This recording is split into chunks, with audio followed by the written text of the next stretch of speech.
నీ నామముల కన్నా ఉన్నతమైన నామము, ప్రశస్తమైన నామము ప్రభు అయిన యేసుక్రీస్తు అను ఘనమైన నామానికి మహిమ కలుగును గాక. కూడి వచ్చిన సంఘానికి నా శుభములు. ఈ రీతిగా మరొక్కసారి దేవుని యొక్క మహాకృపను బట్టి మనమంతా దేవుని సన్నిధానానికి నడిపించబడ్డాము. ఈ రీతిగా దేవుని స్తుతించుకున్నాము. ఈ రీతిగా దేవుని ఆరాధించుకోవటానికి గాను దేవుడు కృప చూపించున్నాడు. మరొక్కసారి ఆయన యొక్క నిత్య జీవపు మాటలు వినటానికి గాను, మరియు ఆ మాటలను బట్టి మన జీవితాలు మార్చబడటానికి గాను దేవుడు కృప చూపించి ఉన్నాడు. అటువంటి కృపను బట్టి మరి దేవునికే మహిమ, ఘనత, ప్రభావములు కలుగునుగాక. ఆమేన్. మరొక్కసారి మరి మన ప్రశస్త సహోదరులు దేవుని దాసులు శాంపాస్టర్ గారు మన మధ్యకి రావటాన్ని బట్టి మరి నా శుభములు తెలియజేసుకుంటా ఉన్నాను. మరి ప్రత్యేకంగా మరొక్కసారి మరి మన మధ్యన మరి పాస్టర్ గారు వచ్చి మరి వాక్యపరి చేయడానికి మరి తన సముఖతను వ్యక్తం చేసి ఉన్నారు. మరొక్కసారి దేవుడు తన దాసులను మరుగు చేసుకొని బలంగా వాడుకొనున్నట్లు మరి చిన్న ప్రార్థన కలిగి ఉండండి. మరి ఆశ కలిగిన ప్రాణాన్ని దేవుడు తృప్తిపరచువాడై ఉన్నాడు. ఇక్కడ ఏం ఆశించి వచ్చుతున్నారో దేవుడు దాన్ని అనుగ్రహించువాడై ఉన్నాడు. మరి ఎంత మీరు ఆశించి, ఎక్కువగా ఆశించి మరి మీరు వచ్చినట్లయితే దేవుడు అంత బలంగా మరి తన వాక్యాన్ని, తన యొక్క కార్యములు చేయువాడై ఉన్నాడు. మరి ఆశ కలిగి వచ్చారని నేను విశ్వసిస్తూ ఉన్నాను. మరి ఈ సమయాన్ని మరి పాస్టర్ గారికి అప్పగిస్తూ ఉన్నాను. మరి ముందుకు వచ్చి వాక్య పరిచయం చేయవలసిందిగా కోరుతూ ఉన్నాను.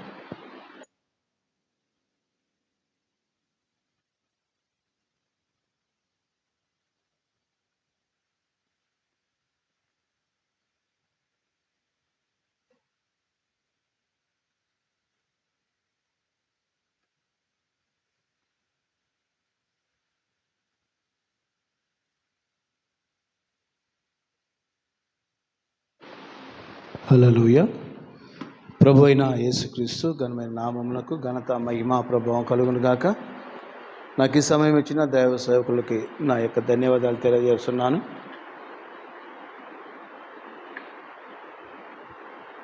మరొకసారి ఈ రీతిగా మనందరం సమావేశమై దేవుని యొక్క వాక్యాన్ని సమీపించడానికి దేవుడు మనకిచ్చిన ఈ మంచి ధన్యతను బట్టి నేను దేవుణ్ణి స్తుతిస్తూ గణపరుస్తూ ఉన్నాను.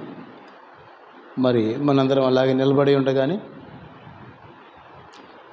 ఒక లేఖన భాగాన్ని మనం చదువుకుందాం. 2వ దెస్సలోనికీయులకు రాసిన పత్రిక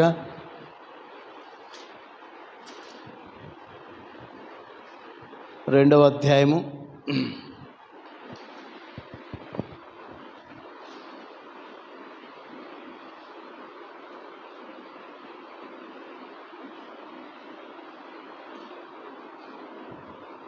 1 నుంచి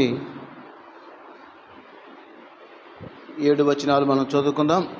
సహోదరులారా, ప్రభు దినం ఇప్పుడే వచ్చి ఉన్నట్టుగా ఆత్మ వలనైనను మాటల వలనైనను మా యొద్ద నుండి వచ్చినదని చెప్పిన పత్రిక వలనైనను ఎవడైనను చెప్పిన యెడల మీరు త్వరపడి చంచల మనస్కులు కాకుండా వలననియు బెదరకుండా వలననియు మన ప్రభు అయిన యేసుక్రీస్తు రాకడను బట్టి మనము ఆయన యొద్ద కూడుకొనుటను బట్టి మిమ్మల్ని వేడుకొనుచున్నాము.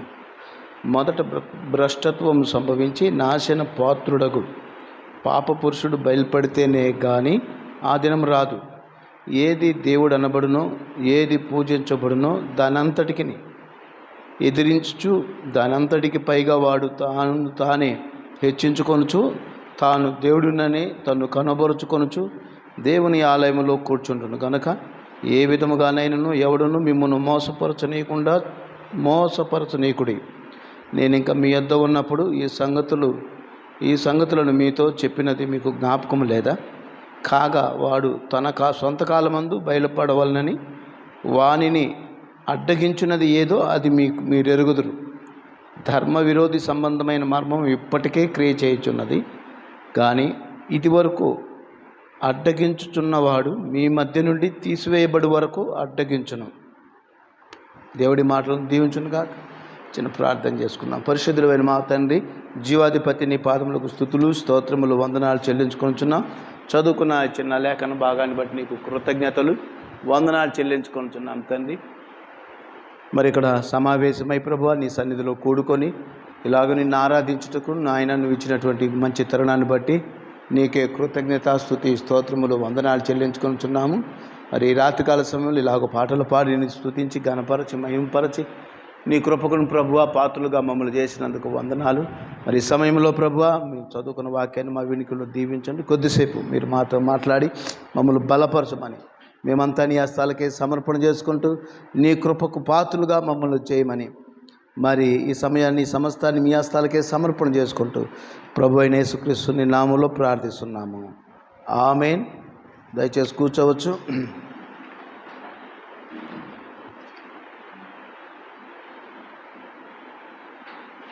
మనం చదువుకున్న ఈ యొక్క లేఖన భాగంలో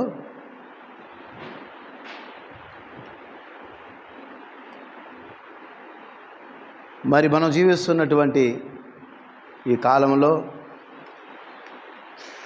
దేవుని యొక్క ప్రవచన వాక్యములు అనేకమైన సంగతులు మన కళ్ళ ముందు నెరవేర్పు జరుగుతూ వెళ్ళిపోతూ ఉన్నాయి. మరి మన ప్రవక్త చెప్పినటువంటి అనేకమైన సంఘటనలు, అనేకమైనటువంటి కార్యాలు మరి జరిగిపోతూనే ఉన్నాయి. మరి పోయిన నెల 21 ఫ్రాన్సిస్ పోప్ గారు చనిపోవడం మనందరికీ తెలిసినటువంటిదే. మరి ఆ తదుపరి నిన్న 8వ తారీఖు మరొక కొత్త పోపును ఎన్నుకోవడం జరిగింది. అది మనందరికీ తెలిసినటువంటి విషయమే. మరి ఆఖరి యొక్క చివరి పోపు చనిపోయినటువంటి పోపు అనుకున్నారు అందరూ కలిసి. మరి దేవుని ప్రవక్త తన వర్తమానంలో ఒక కార్యం చెప్పాడు. ఆయన చివరి పోపు మరి మృగము యొక్క ముద్రకు WCCకి సంబంధించినటువంటి మరి కొన్ని ప్లాట్ఫామ్స్ అన్నిటిని సమకూర్చి ఈ ఫ్రాన్సిస్ వెళ్ళిపోయాడు. మరి ప్రవక్త ఒక వర్తమానంలో చెబుతున్నాడు, ఇలాగూ గత ఒక ఆయన వస్తాడు, ప్లాట్ఫామ్ అంతా సిద్ధం చేస్తూ ఉంటాడు. అయితే తదుపరి మరొక పోపు వస్తాడు అని చెప్పేసి ఆయన చెప్పారు. ఆయన మరి అమెరికా సంయుక్త రాష్ట్రాల సంబంధించినటువంటి పరిధిలో నుండి రావాలని ఆయన చెప్పారు. మరి ఆ విధంగానే మరి దానికంటే ముందు ఒక పోపు రిజైన్ చేశాడు కొన్ని కారణాలను బట్టి. మరి ఎవరు కూడా పోపు చనిపోయేంత వరకు అతడే పోపు. మరి మధ్యలో రిటైర్మెంట్ కావడం, దిగిపోవడం అనేది ఏమి ఉండదు. మరి మన ప్రవక్త చెప్పినటువంటి మాటలను బట్టి మరి గత కాలంలోనే అన్ని మతాలు ఐక్యం కావాలి, అన్ని శాఖలు ఐక్యం కావాలని మరి ఫ్రాన్సిస్ గారు ప్లాట్ఫామ్ అంతా సిద్ధం చేశారు. మరి అనేకమైన కార్యాలకు ఆయన ప్లాట్ఫామ్ వేసాడు. ఆయన వెళ్ళిపోయాడు. తదుపరి దేవుని యొక్క ప్రవక్త మరి ఆయన చెప్పినట్లుగా మరి ఒకే ప్రపంచమంతా ఒకే నినాదం, ఒకే కరెన్సీ, ఒకే మతం, అంతా ఒకటే రావాలని మరి అనేకమైన కార్యాలు మనం వింటున్నాం. అయితే దేవుని యొక్క వాక్యంలో ప్రవక్తను మనం గమనించినట్లయితే మరి మొన్న పోపుగా ఎన్నుకోవడానికి మరి దాదాపుగా ఒక 5-6 వాళ్ళు అంటే ఏమంటారు, అందరు యోగ్యులుగా ఉన్నారు. కానీ వాళ్ళల్లో ఇప్పుడు ఎన్నుకున్నటువంటి పోపును మరి వాళ్ళు అందరూ కలిసి సెలెక్ట్ చేసుకోవడం జరిగింది. మరి 1954లో ప్రవక్త చెప్పాడు. ప్రవక్త చెప్పిన సంవత్సరానికి ఇప్పుడు ఎన్నుకున్న ప్రవక్త పోపుకు జన్మించాడు. ప్రవక్త ప్రవచించిన 1954లో ప్రవచించాడు. ఆ ప్రవచన నెరవేర్పు కోసం 1955లో మరి ఈ పోపు జన్మించాడు. ఎవరు? ఇప్పుడు ఎన్నుకున్నటువంటి కొత్త పోపు. కాబట్టి మరి ఈయన ఉన్న కాలంలోనే, అంటే ఇప్పుడు ప్రజెంట్ ఉన్నటువంటి ఈ కాలంలోనే, మరి ఈ పోపు కాలంలోనే తెస్సలోనికీయులకు రాసిన పత్రిక మరి రెండవ అధ్యాయంలో ఉన్నాడు, పాప పురుషుడు నాశన పాత్రుడకు పాప పురుషుడు బయలుపడితే కానీ ఆ దినం రాదని చెప్పినట్లుగా మరి దేవుని యొక్క వాక్యాన్ని మనం చూస్తూ ఉన్నాము. అయితే మరి ప్రవక్త చెప్పినట్టుగా 1954 12వ నెల 19వ తారీఖు మరి ఒక వర్తమానాన్ని ఆయన చెప్పాడు. ఆ వర్తమానంలో ఆయన తెలియజేస్తున్నాడు, కొత్త పోపు అమెరికా దేశంలో నుండి అంటే ముఖ్యమైనటువంటి ప్రాంతము నుండి ఆయన రావాలి. మరి అతను ఏం చేస్తాడు, మృగం యొక్క కార్యాన్ని రూపొందిస్తాడు. శాఖలన్నిటి నుండి బయటకు వచ్చినటువంటి మరి వాళ్ళను ఐక్యం చేస్తున్నాడు. అయితే సంఘ శాఖల్లో నుండి బయటికి మనమేమో వాక్యంతో ఐక్యమవుతున్నాము, వాళ్ళేమో మరి WCCలో వాళ్ళందరూ ఐక్యమవుతున్నారు. అయితే క్రీస్తునందు ప్రియులారా, మరి వాళ్లకు ఒక ప్రతిమను వాళ్ళు తయారు చేసుకుంటున్నారు.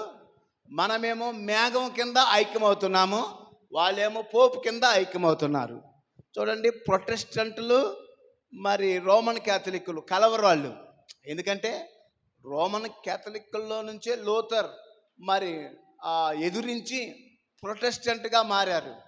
అంటే రోమన్ క్యాథలిక్కి వ్యతిరేకంగా నిలబడ్డాడు.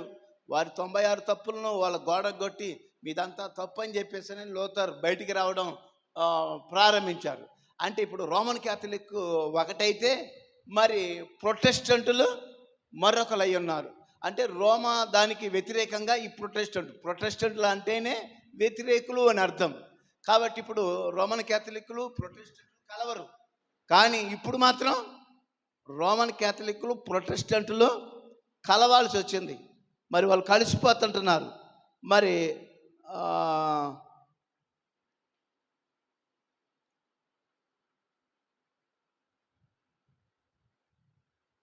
ఇప్పటికి WCC 1965లోనే దాన్ని ప్రారంభించారు. మరి అప్పటికి దరిదాపు కొన్ని దేశాలు సమర్థించాయి, వాళ్ళు దాన్ని సమర్థించారు. అయితే ఇప్పటికీ ఈ ప్లాట్ఫామ్ అంతా గత పోపు చేశారు. ఇప్పుడు జరగబోయేటువంటి కార్యం మరి ఈ పోపు ద్వారా జరగవచ్చని చెప్పేసి మన అనేక మంది అభిప్రాయపడతా ఉన్నారు. అనేకులు వాళ్ళ యొక్క మాటలను తెలియజేస్తూ ఉన్నారు. చూడండి, మరి దేవుని యొక్క వాక్యంలో కానీ చూసినట్లయితే మరి ఇప్పుడు ప్రకటన గ్రంథం 13వ అధ్యాయం 1వ వచనంలో ఉన్నటువంటి ఆ క్రూర మృగానికి మరి ప్రకటన గ్రంథం 13వ అధ్యాయము 13-14 వచనాల్లో ఉన్నటువంటి ఈ క్రూర మృగము మరి అది సపోర్ట్ చేసేదిగా ఉండబోతుంది. ఎందుకు అమెరికా దేశంలో నుండే ఈరోజు పోపును ఎన్నుకోవడం జరిగింది? మరి ఎందుకు ప్రాముఖ్యంగా ఎన్నుకోవాల్సి వచ్చింది? మరి పోయినసారి ఎన్నుకున్నటువంటి ఆయన కూడా అమెరికాలోని ఒక చివరి భాగాల్లో నుంచి వచ్చినటువంటి ఆయన. అయితే ఇప్పుడు మాత్రము ఒక ప్రత్యేకమైనటువంటి ప్రాంతంలో నుంచి వచ్చినటువంటి ఈయనను గూర్చి మరి ఈ పోపు బయటకు వచ్చాడు. అయితే మనం గమనించినట్లయితే క్రీస్తునందు ప్రియులారా, మరి ఈ పోపును ఎన్నుకోవడంలో మరి ఒక విశేషం ఏంటంటే, రోమ్కి అది ఆ క్రూర మృగానికి జత, అంటే ఒక చిన్న క్రూర మృగం అంటే ప్రకటన 13:1లో ఉన్న మృగానికి ప్రకటన 13:13లో ఉన్న మృగం ఏం చేస్తుంది, ఆ ప్రతిమ వైపు ఇది తట్టు తిప్పేదానికి ప్రయత్నం చేస్తూ ఉంటుంది. అందుకని ఇప్పుడు అమెరికా ప్రపంచ దేశాలనే శాసించగలిగినటువంటి సత్తా కలిగింది అమెరికా దేశం. అయితే ఇప్పుడు ఈ దేశంలో నుండే పోపును ఎందుకు ఎన్నుకోవాలి అంటే, రేపు రోమ్లో ఉన్నటువంటి అది ఆ ప్రతిమ మరి ఆ మృగము మరి దీని అమెరికా సహాయంతో అది నిలబడతా ఉంది. అంటే ప్రపంచమంతటిని కూడా అమెరికా శాసిస్తుంది. మరి అమెరికాలో నుంచి ఈ పోపును కూడా ఎన్నుకోవడం జరిగింది. మరి దానికి ప్రతినిధిగా ఇది ఉండబోతూ ఉంటుంది. దానిని ఆ ప్రతిమకి ఇది రూపుదిద్దడానికి ఇది సహాయం చేస్తుంది. ఇప్పుడు అమెరికా మరి దాన్ని అదేదన్నా నిర్ణయం తీసుకుంటే దాన్ని వ్యతిరేకించే వాళ్ళు ఎవరు ఉండరు. కాబట్టి ఆ విధమైనటువంటి కారణం కూడా అయి ఉండవచ్చు. మరి ఈరోజు 8వ తారీఖున ఆయన్ని ఎన్నుకోవడం జరిగింది. దాన్ని ప్రవక్త తన వర్తమానంలో స్పష్టంగా ఆయన చెప్పాడు. దాని ప్రకారంగానే ఆ అధ్యక్షుడిని ఎన్నుకోవటం జరిగింది. అధ్యక్షుని యొక్క పాత పేరు ఆయన పేరు రాబర్టో ఏదో పేరు ఉంది. ఆ పేరంతటిని రోమన్ అంకెల్లో లెక్కేస్తే 666 వస్తుంది. ఇప్పుడు ఎవరైతే పోపుగా ఉంటారో ఆ పోపుగా ఉండే ఆయన ఆ ప్రతి వాళ్ళు పోపు యొక్క ప్రతి వాళ్ళను ఎన్నిక చేసేటప్పుడు వాళ్ళ పేరు మార్చుకోవాలి. అంటే వాళ్ళ పేరును వాళ్ళే ఏదైనా పెట్టుకోవచ్చు, లేకపోతే ఎవరైనా పెట్టవచ్చు. అయితే ఈ పోపు మరి లియో అనేటువంటి పేరును ఎన్నిక చేసుకున్నాడు. లియో అనగా సింహమై ఉంది. కానీ క్రీస్తునందు ప్రియమైన దేవుని పిల్లారా, మరి WCCకి ఆ ప్రతిమను తయారు చేసేదానికి సింహం ఆయన. అయితే మనకు సింహం ఉంది, బలిష్ఠుడైన దూత. ప్రకటన 10 ఆయన బలిష్ఠుడైన దూతగా సింహముగా దిగి వచ్చాడు ఆయన.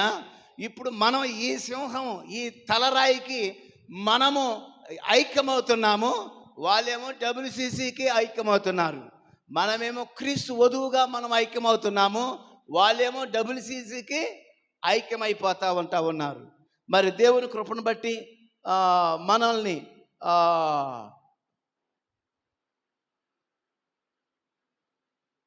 క్రీస్తు బలిష్ఠుడైన దూత శిరస్సు కింద మనం ఉండేదానికి దేవుడు మనకు కృప చూపించాడు. ఈరోజు ఆ WCCలో నుండి మనము బయటికి నిలబడి ఉన్నాం. మరి పోపును ఎన్నుకోవాలంటే పోపుకు వివాహమై ఉండకూడదు.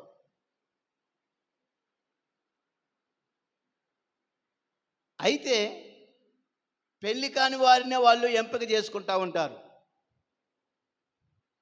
అలాగే మనము కూడా స్త్రీ యొక్క సాంగత్యం ఎరగకుండా, అంటే ఒక సిద్ధాంతాలు కానీ ఆచారాలు కానీ అలవాట్లు కానీ మనల్ని అంటుకోకుండా దేవుడు మనల్ని కూడా ప్రత్యేకం చేసుకున్నాడు ఆయన. హల్లెలూయా. ఆయన మరి స్త్రీని ముట్టకూడదు, లేకపోతే ప్రకటన 17లో ఉన్నటువంటి ఆ సిద్ధాంతాలతో మనకు పని లేకుండా ఉండడమై ఉన్నది. అది మరి దేవుని యొక్క వాక్యంలో అలాగూ రాయబడి ఉంది. అయితే మరి ప్రవక్త చెప్పినట్టుగా మరి ఈ కాలంలో మరి ఈ యొక్క పోపు ప్రవక్త ప్రవచనం నెరవేర్పుగా దాన్ని మనం చూస్తున్నాము. అయితే ఈయన రోము శిరస్సు క్రిందకి లోకమంతా వస్తుంది. ఇప్పుడు వధువైతే ప్రకటన 10లో ఉన్నటువంటి క్రీస్తు అయిన శిరస్సు క్రింద ఐక్యమవుతూ ఉంది. మరి ఈరోజు వాళ్ళు శాంతి శాంతి శాంతి అని అంటున్నారు. మరి ఇప్పటికే మరి 1962లోనే ప్రపంచమంతా ఒకటి కావాలని కోరుకున్నారు. 1980లో మరి ఇంకా మతాలన్నీ ఐక్యం కావాలని వాళ్ళు అప్పట్లో అన్నారు. అయితే ఇప్పుడు దేశాలన్నీ ఒకటి కావాలి, మతాలన్నీ ఒకటి కావాలి, రాజ్యాలన్నీ ఒకటి కావాలి, ఒకే దేశం, ఒకే కరెన్సీ, ఒకే విధానం ఉండాలని చెప్పేసి అని కోరుకుంటూ ఉన్నారు. చూడండి, మనకి 1963లో ముద్రలు ఇప్పబడ్డాయి. ముద్రలు ఎప్పుడైతే ఇప్పబడుతున్నాయో, ఇప్పబడేదానికి ముందు మరి అమెరికా అధ్యక్షుడు చచ్చిపోయాడు. అమెరికాలో ముద్రలు ప్రవక్త బ్రహ్నాం గారు అమెరికాలో ముద్రలు ఇప్పేటప్పటికి అక్కడ ఉన్నటువంటి అధ్యక్షుడు చనిపోయాడు. ఆ తర్వాత సీల్స్ ఇప్పబడ్డాయి. మరి ఆ యొక్క సమయంలో మనం చూసినట్లయితే ఆ విధంగా జరిగింది. 65లో విలియం బ్రహ్నాం గారు వెళ్ళిపోయారు అవతలి గట్టుకి. ఇప్పుడు మరి ఆ ముద్రలు ఇప్పబడినటువంటి ఆ యొక్క వర్తమానం క్రింద మనం ఈరోజు కొనసాగుతూ ముందుకు వెళ్తున్నాము.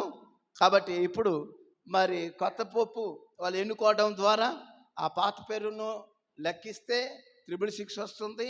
అలాగే మరి ఈయన పేరు మార్చుకోవడం, లియో అని పేరు పెట్టుకోవడం కూడా ఒక ఆశ్చర్యమైన సంగతిగా మనకు ఇది తెలుస్తూ ఉంది.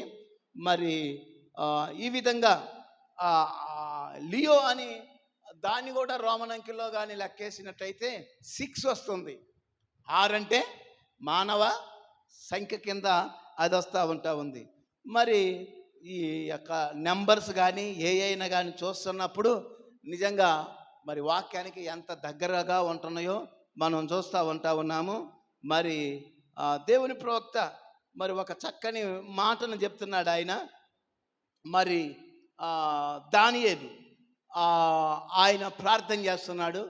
దానియేలు ప్రార్థన చేస్తున్నప్పుడు మరి ప్రవక్త కూడా ఒక మాట అంటున్నాడు. మరి దేవుని మర్మమై ఉన్న దేవుడు ఏర్పాటు చేసుకున్నటువంటి ఒకే ఒక ఆరాధన స్థలం అనేటువంటి వర్తమానంలో ప్రవక్త ఇలాగో మాట్లాడుతూ ఉన్నాడు. నేను మరొక ఉద్యమాన్ని చూడగలనా, ఆ మరొక ఉద్యమంలో నేను ఉండగలనా అని చెప్పేసి అని అంటున్నాడు. మరి ప్రవక్త డిసెంబర్ 24కు ముందు 20 రోజులకి ఆయన ఈ మాట అంటున్నాడు. అయితే మరి ఆ మాట అన్నాడు, కానీ మరొక ఉద్యమాన్ని నేను చూడగలనా అని ఆయన డిసెంబర్ 24, 1965లో ఆయన ఆవులగట్టుకు వెళ్ళిపోయాడు. అయితే మరి ఆ ఉద్యమము ప్రవక్త చెప్పినటువంటి ప్రవక్త మాట్లాడిన ఆ ఉద్యమాన్ని ఎవరు చూడగలరు? మరొక ఉద్యమాన్ని నేను చూడగలనా అన్నటువంటి ఆ పదాన్ని, ఆ మాటని మరి ఎవరు ఆ ఉద్యమాన్ని చూడగలరు, పొందుకోగలరు అని అంటే మరి దేవుని యొక్క ప్రవక్త ఏమంటున్నాడంటే, ఎన్నుకొనబడినటువంటి వారిలో ఈ ఉద్యమము వాళ్ళలో కొనసాగుతుంది అన్నాడు. అంటే ఈ ప్రవక్త వెళ్ళిపోయిన తర్వాత ఎవరైతే ఈ వర్తమానం కింద ఉంటున్నారో మరి వారిలో మరి ఈ ఉద్యమం జరుగుతూ ఉంటుంది అని చెప్పేసి అని అన్నాడు ఆయన. చూడండి, ఇప్పుడు ముద్రలు ఇప్పబడ్డాయి, ముద్రలు బయలుపరచబడ్డాయి. సమస్త మర్మము వధువుకి చెప్పబడుతుంది, వధువుకి తెలియజేయబడుతుంది. ఇక మర్మం అంటూ ఏది లేకుండా దేవుడు తన వధువుతో ముచ్చటిస్తున్నాడు, ఆయన చక్కగా తెలియజేస్తున్నాడు.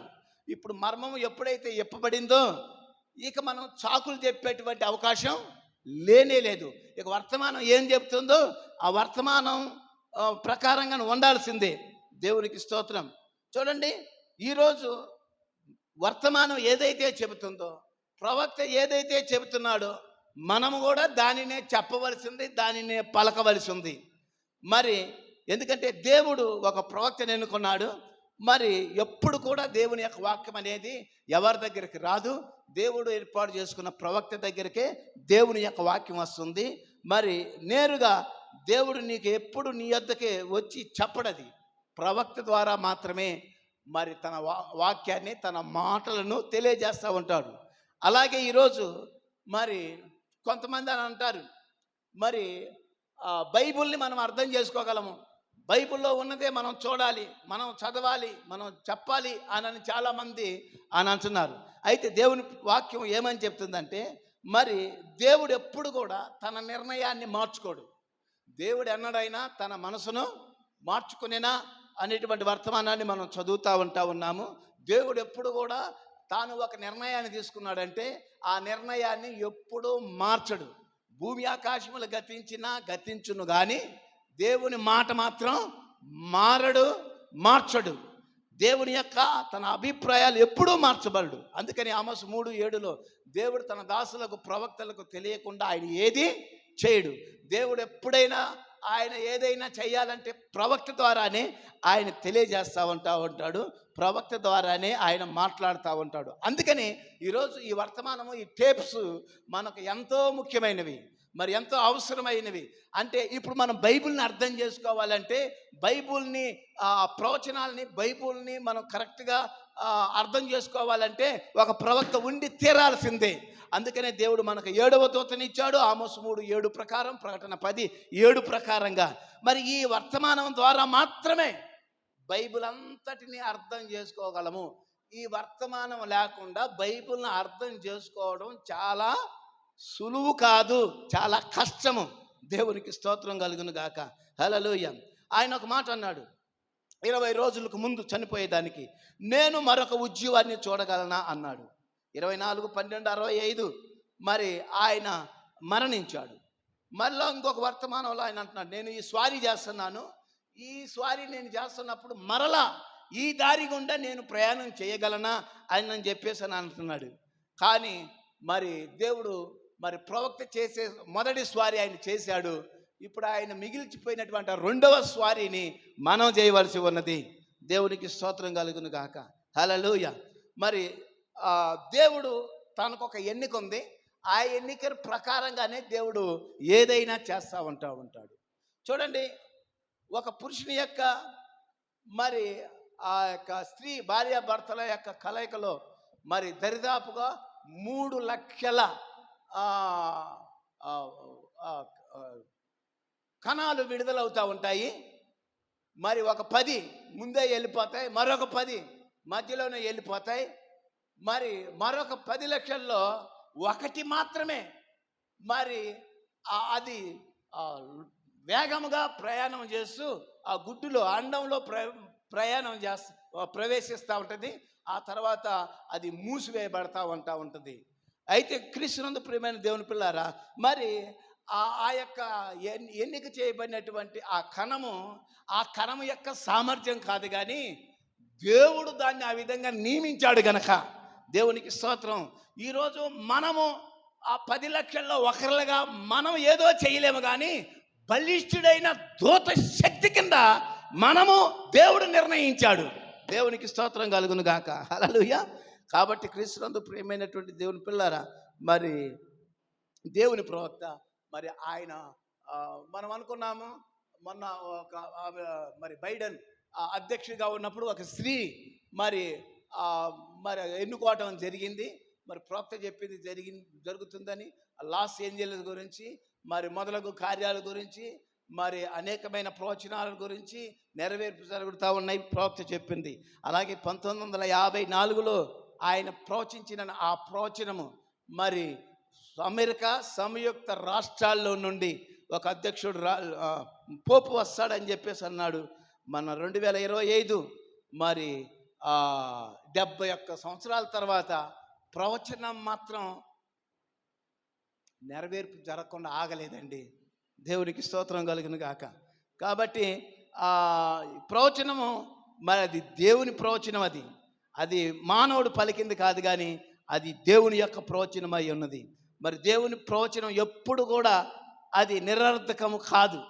మరి ఏదైనా నిరర్థకం కావచ్చు, కానీ దేవుని మాట ఎన్నడూ కూడా నిరర్థకము కానేరదని దేవుని యొక్క వాక్యం చెప్తా ఉంది.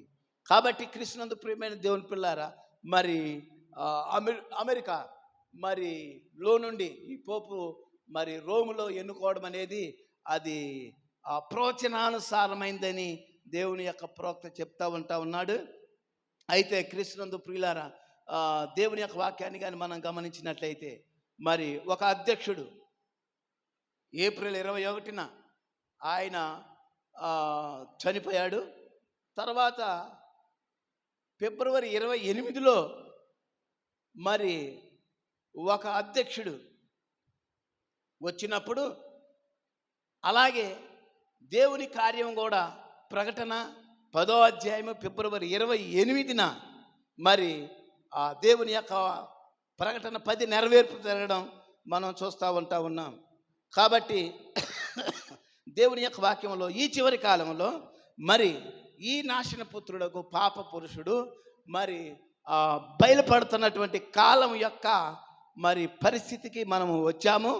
మరి దేవుని యొక్క ప్రవక్తను మనం గమనించినట్టయితే ప్రవక్త ఒక మాట చెప్తున్నాడు.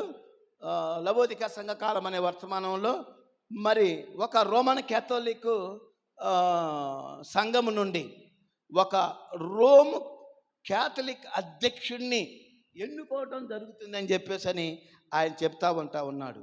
చూడండి, ఆర్సిఎం రోమ్ ప్రెసిడెంట్గా వాళ్ళు ఎన్నుకుంటారు. అయితే తదుపరి మరి జాన్ ఎఫ్ కెనడీ, పోతే ఆ జో బైడెన్, ఆ తదుపరి వాళ్ళు కూడా ఆ యొక్క క్యాథలిక్ల నుంచి వచ్చినటువంటి వాళ్ళే. అయితే ఈ మన ప్రవక్త చెప్పినటువంటి ఇది మరి 2025లో 8 ఈ నెలలో మరి ఇది జరగడం అనేది చాలా నిర్వచనాన్ని మనం చూస్తున్నాము. అలాగే మీరు అప్పటి నుండి అనేటువంటి వర్తమానాన్ని కానీ చదివితే అందులో కూడా ఆ యొక్క అమెరికా దేశం 13వ అధ్యాయం గురించి ఆయన తెలియజేస్తూ ఉన్నాడు. మరి ఈ యొక్క దెస్సలోనికీయులకు రాసిన పత్రిక అపోస్తలుడైన పౌలు మొదటి శతాబ్దంలో ఆయన రాసినటువంటి ఆ సంఘటన మరి నాశన పుత్రులకు పాప పురుషుడు వస్తాడని చెప్పేసి మరి పౌలు ఎప్పుడో చెప్పాడు దాన్ని. కానీ ఇప్పుడు మన కాలంలో దాన్ని చూస్తున్నాము. మరి ఇప్పుడు ఈ రాజకీయాలు, మతాలు ఇవన్నీ కూడా ఐక్యమై మరి ఒక దేశముగా, ఒక ప్రభుత్వముగా, ఒక పాలనగా, ఒక కరెన్సీగా మరి ఇప్పటికే దరిదాపుగా మరి అవన్నీ ప్లాట్ఫామ్స్ సిద్ధం చేశారు. అన్నీ సిద్ధం చేసిన తర్వాత మరి ఈ మహానుభావుడు ఈ లియో, ఈ సింహం వచ్చింది. అయితే లోకానికి ఆ యొక్క సింహం అంటే ఆ WCC ఆ యొక్క పోపు కింద ఆ WCC అంతా ఏర్పడుతుంటే మన గొప్ప సంగతి ఏంటంటే మనము మేఘం కింద బలిష్ఠుడైన దూత కింద ఐక్యమవడం దేవుడు మనకిచ్చినటువంటి కృపని దేవుని యొక్క వాక్యం ద్వారా మనం సంతోషిస్తున్నాము. చూడండి, ఇప్పటికే మరి ఆ మృగము రూపొందించబడింది. WCC 65 నుండే రూపొందించుకుంటా వస్తుంది. మరి ఒక ప్రతిమకు అధికారం పొందుకోవడానికి ఇప్పుడు సిద్ధంగా ఉన్నటువంటి సమయాన్ని మనం చూస్తున్నాము.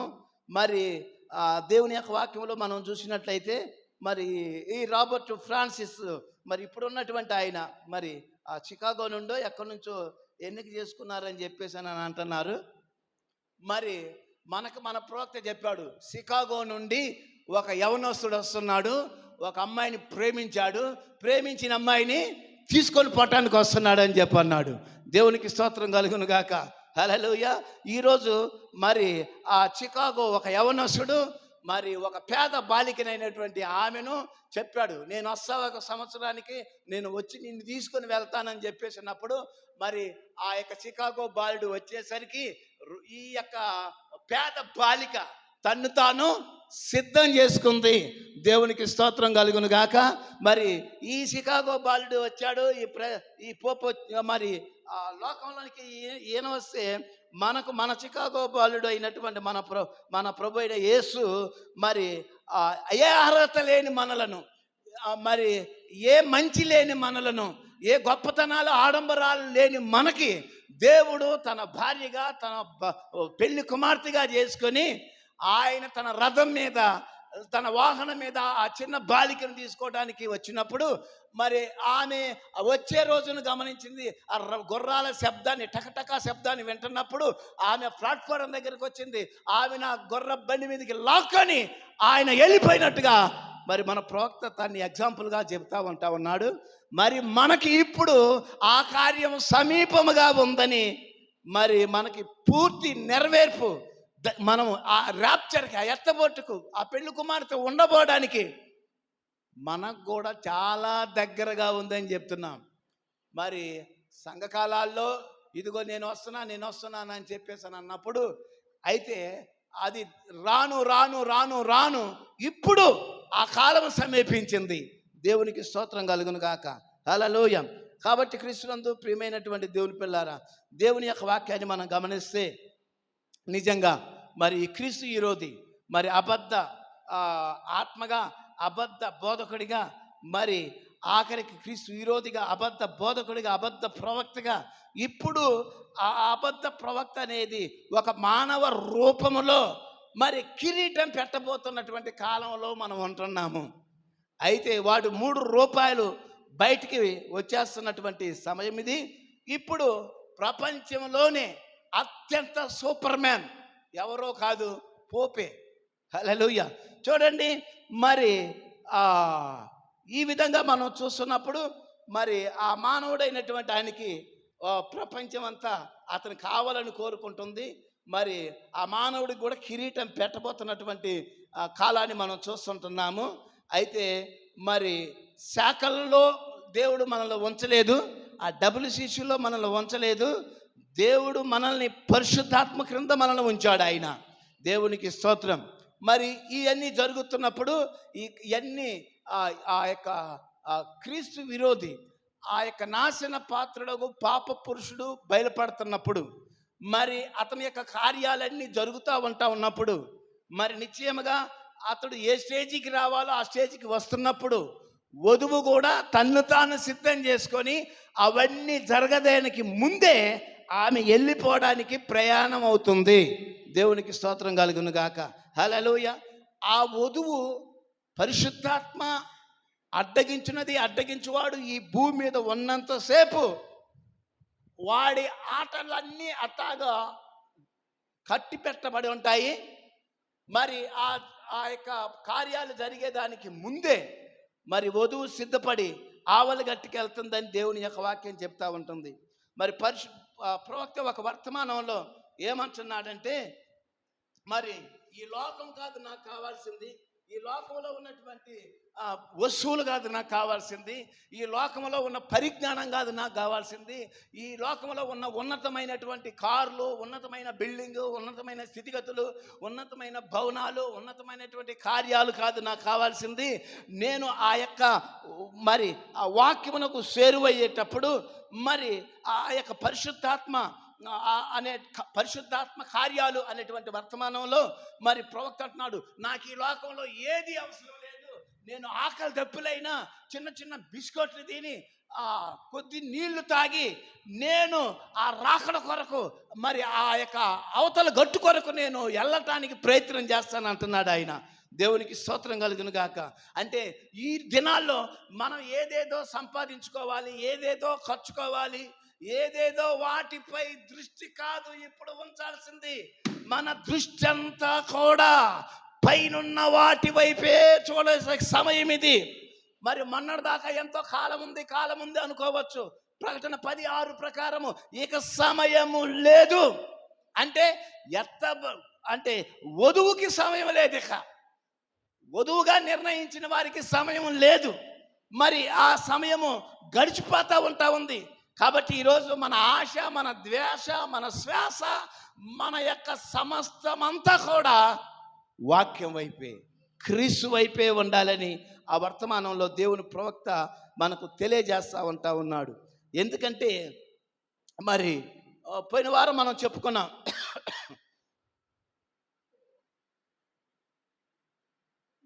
యెహోవా పేరట సీటు వేయబడినటువంటి మేక, రెండవది అజాజేలు పేరు మీద సీటు వేయబడిన మేక. చూడండి, మరి ఇప్పుడు ఈ రెండు కార్యాలు, ఈ రెండు మేకలు క్రీస్తుకే అవి మాదిరిగా మనకు కనబడతా ఉన్నాయి. అయితే క్రీస్తునందు ప్రియమైన దేవుని పిల్లారా, మరి ఈ యొక్క కార్యాలు అంటే మరి పస్కా పండుగ, పులియని రొట్టెల పండుగ, ప్రథమ ఫలముల పండుగ మొదటి నెలలో జరిగాయి. 4వ నెలలో వాళ్ళు పెంతెకోస్తు పండుగను చేస్తూ ఉంటారు. 7వ నెలలో వాళ్ళు బూరల పండుగ, మరి పోతే ప్రాయశ్చిత్తార్థ పండుగ, మరి 7వ పండుగ గుడారాల పండుగ లేక పర్ణశాలల పండుగ 7వ నెలలో జరుపుకుంటూ ఉంటారు. హల్లెలూయా. అయితే క్రీస్తునందు ప్రియమైనటువంటి దేవుని పిల్లారా, మరి మన ప్రభు అయిన యేసుక్రీస్తు ఆయన మేకగా, ఆయన గొర్రెగా ఉన్నటువంటి ఆయన మేకలమైన మన పాపాలను ఆయన మీద వేయబడి సిలువలో ఆయన మరి ఆ కార్యాన్ని ముగించాడు ఆయన. అలాగే ఒక యాజకుడు మరి 2వ మేకను, అజాజేలు పేరు మీద వచ్చినటువంటి ఆ మేక పిల్లను తీసుకొని ఇశ్రాయేలీలందరినీ సమకూర్చి అప్పుడు ఈ మాట పలుకుతూ ఉంటాడు, ఓ ఇశ్రాయేలీయులారా, మన యొక్క మరి ఇశ్రాయేలు పాపమంతా ఈ అజాజేలు మేక మీదకి నేను బదిలీ చేస్తున్నానని చెప్పి ఒకడు ఆ యొక్క మేకను తీసుకొని అరణ్యంలోనికి తీసుకొని వెళ్ళిపోతూ ఉంటాడు. అది మరలా తిరిగి రాదు, అది మరలా వెనక్కి వచ్చే అవకాశం లేదు. ఎందుకంటే అది లోయల్లో, అరణ్యంలో, ముళ్ళ పొదల్లో, ఆ యొక్క చెట్లల్లో అది కొనసాగుతూ వెళ్ళిపోతూ ఉంటుంది. ఆ అరణ్యంలో లోయల గుండా వెళ్ళిపోతా అంటే మానవుల యొక్క పాపాన్ని అది మోసుకుంటూ వెళ్ళిపోతూ ఉంది. అందుకనే కీర్తనాకారుడు అన్నాడు, తూర్పు నుండి పడమరకు ఎంత దూరమో మన పాపాలను ఆ యొక్క అజాజేలు మేక మోసుకుంటూ వెళ్ళిపోతూ ఉంది. లోయలోనికి వెళ్ళిపోతా ఉంది. నిశ్చయముగా మరి ఆయన మన పాపములను భరించను, మన వ్యసనములను ఆయన అనుభవించాడు. ఆయనపై మన పాపాలన్నీ మోపబడ్డాయి. ఆ పాపాలన్నిటిని మోసుకొని వెళ్ళిపోతున్నాడు ఆయన. చూడండి, ఆయన ఒంటరిగా వెళ్ళిపోతున్నాడు. ఆయన ఒక్క మేకగా ఆయన వెళ్ళిపోతా ఉన్నాడు. చూడండి, క్రీస్తునందు ప్రియమైనటువంటి దేవుని పిల్లారు, ఎందుకు మరి మొదటి మేక యెహోవా పేరట వచ్చింది, అది సిలువలో చనిపోయింది. మరలా మరొక మేక అజాజేలు అనగా విడిచిపెట్టు మేక అనేటువంటి పేరు మీద చీటు వచ్చిన ఆ మేక ఇజ్రాయేల్ పాపమంతా దాని నెత్తి మీద వేసుకుని వెళ్ళిపోతుంది. అలాగే మన పాపాలన్నిటిని కూడా ఆ మేక అది మోసుకొని వెళ్ళిపోతా ఉంది. మరి అది ఏం చేస్తుంది? మన పాపాలన్నిటిని దూరంగా తీసుకుని వెళ్తుంది. మన పాపాలన్నిటిని దూరంగా మోసుకుంటూ వెళ్ళిపోతా ఉంది. దానికి మరి మనం చూసినట్లయితే దానికి ఎవరు తోడులేరు, ఎవరు కూడా మరి ఒక్కగాను ఆ ఒక్క మేకగా అది అరణ్యంలోనికి వెళ్ళిపోతుంది. అరణ్యంలో ఏముంటుంది? క్రూరమైన మృగాలు ఉంటాయి, క్రూరమైనటువంటి సర్పాలు ఉంటాయి, మరి భయంకరమైనటువంటి కార్యాలు, భయంకరమైన జంతువులు అక్కడ ఉంటాయి. దానిని ఆ మేకపిల్లను ఆ తోడేళ్ళు కానీ, సింహాలు కానీ, ఏదైనా కానీ చీల్చి చండాలు గలవు. అయితే మన పాపములను ఆయన ఏం చేస్తున్నాడంటే ఒక్కసారిగా ఆయన మోసుకుంటూ మరి ఆయన ఎంతో దూరం ఆయన మోసుకుంటూ వెళ్ళిపోయాడు. ఆయన మరి మన పాపాలను మరి అంత దూరపరిచాడు. అంత దూరపరిచి ఆ మేకగా ఆయన వెళ్ళిపోయాడు. చూడండి, ఆయన ఒంటరిగా వెళ్ళిపోతుంది ఆ మేక. చూడండి, ఆయన చుట్టూ 5 రొట్టెలు 2 చేపలు పంచినప్పుడు 7,000 మంది తిన్నారు. ఇంకొక చోట 5,000 మంది తిన్నారు. ఆయన ఎక్కడికుంటే అక్కడ గుంపులే. ఆయన వెంబడించేవాళ్ళు 70 మంది శిష్యులు. మరి ఒకసారి 7,000 మంది, ఒకసారి 5,000 మంది. ఎక్కడ ఆయన ఉంటే అక్కడ గుంపులు. లాజరును బ్రతికించడానికి వెళ్తున్నప్పుడు గుంపులు. ఆయన అద్భుతాలు చేస్తున్నప్పుడు గుంపులు, ఆయన ఆశ్చర్యకార్యాలు చేస్తున్నప్పుడు గుంపులు. ఆఖరికి ఆయన పట్టుకున్నప్పుడు అందరూ చెదరైపోయారు.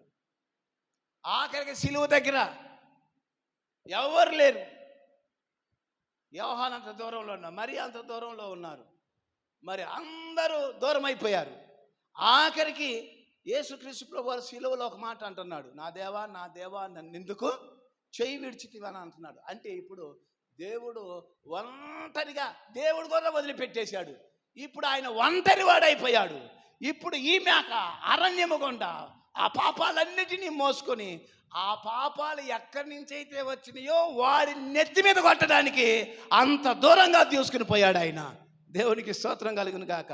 అందుకని ముద్రలో ప్రోక్త అంటున్నాడు, ఒక మచ్చ ఏదైనా పడినప్పుడు ఆ మచ్చ ఒక డాగుని, ఒక మచ్చ మీద ఒక బ్లీచ్ని కానీ మనం వేసినట్టయితే ఆ మచ్చ ఎక్కడి నుంచి వచ్చిందో అక్కడికి వెళ్ళిపోద్ది. ఆ మచ్చ అనేది బ్లీచ్ వేయడం ద్వారా అది కనబడదు.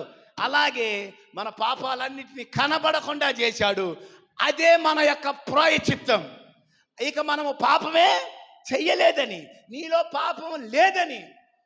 అందుకని దేవుడు తన ఎదుటి నిలబెట్టుకోవాలంటే ముడత, మచ్చ, డాగు, కళంకం అట్టిది ఏది లేని ఒక వధువును ఆయన తన ఎదుట నిలబెట్టుకోవాలని మన పాపాలన్నీ ఆయన మోసుకొని దూరపరచి మరపనే సముద్రంలో పడవేసి మీరిక పాపమే చేయలేదని నిర్దోషులుగా చేసింది మన ప్రభు అయిన యేసుక్రీస్తు. దేవునికి స్తోత్రం కలుగును గాక. హల్లెలూయా. కాబట్టి క్రీస్తునందు ప్రియమైనటువంటి దేవుని పిల్లారా, మరి ఆయన ఒంటరిగా వెళ్ళిపోయి మరి ఆయన పాపాలన్నిటినీ దూరం చేసి మనల్ని ఎంతగా ప్రేమించాడో కదా. దేవునికి స్తోత్రం కలుగును గాక. హల్లెలూయా. కాబట్టి క్రీస్తునందు ప్రియమైన దేవుని పిల్లారా, మరి దేవుడు మనల్ని ఈ చివరి కాలంలోనికి తీసుకుని వచ్చాడు. ఈ యొక్క ముగింపు కాలానికి దేవుడు మనల్ని తీసుకుని వచ్చాడు. ఇప్పుడు దేవుడి ముగింపు కాలంలో కూడా ఆయన మనల్ని జ్ఞాపకం చేసుకున్నాడు. ఆయన మనల్ని జ్ఞాపకం చేసుకుని ఏం చేస్తున్నాడు? మనల్ని ప్రత్యేకపరిచాడు. ఆయన మనల్ని వేరు చేశాడు. ఆయన మనల్ని WCCలోనికి పోకుండా వర్తమానం అనే వాక్యము మనల్ని పట్టుకొని బయటికి లాగింది. దేవునికి స్తోత్రం కలుగును గాక. హల్లెలూయా. కాబట్టి క్రీస్తునందు ప్రియమైనటువంటి దేవుని పిల్లారా, మరి దేవుడు మనకిచ్చినటువంటి ఈ కడవరి కాలంలో, ఈ చివరి కాలంలో మరి అద్భుతమైన కృపను దేవుడు మనకు అనుగ్రహించి ఉన్నాడు. దేవునికి స్తోత్రం కలుగును గాక. ఇప్పుడు దానియేలు చూసినటువంటి మరి ఆ యొక్క 4 రాజ్యాలు, మరి ఆ 4 రాజ్యాలు, 4 యొక్క జంతువులు, మరి ఆ తదుపరి ఒక రాయి, మన ప్రభు అయిన యేసుక్రీస్తు ఆయన స్థాపిస్తున్నటువంటి సర్వభూతలమంతైనటువంటి ఆయన సంఘాన్ని అది తెలియజేస్తూ ఉంది. దేవునికి స్తోత్రం కలుగును గాక.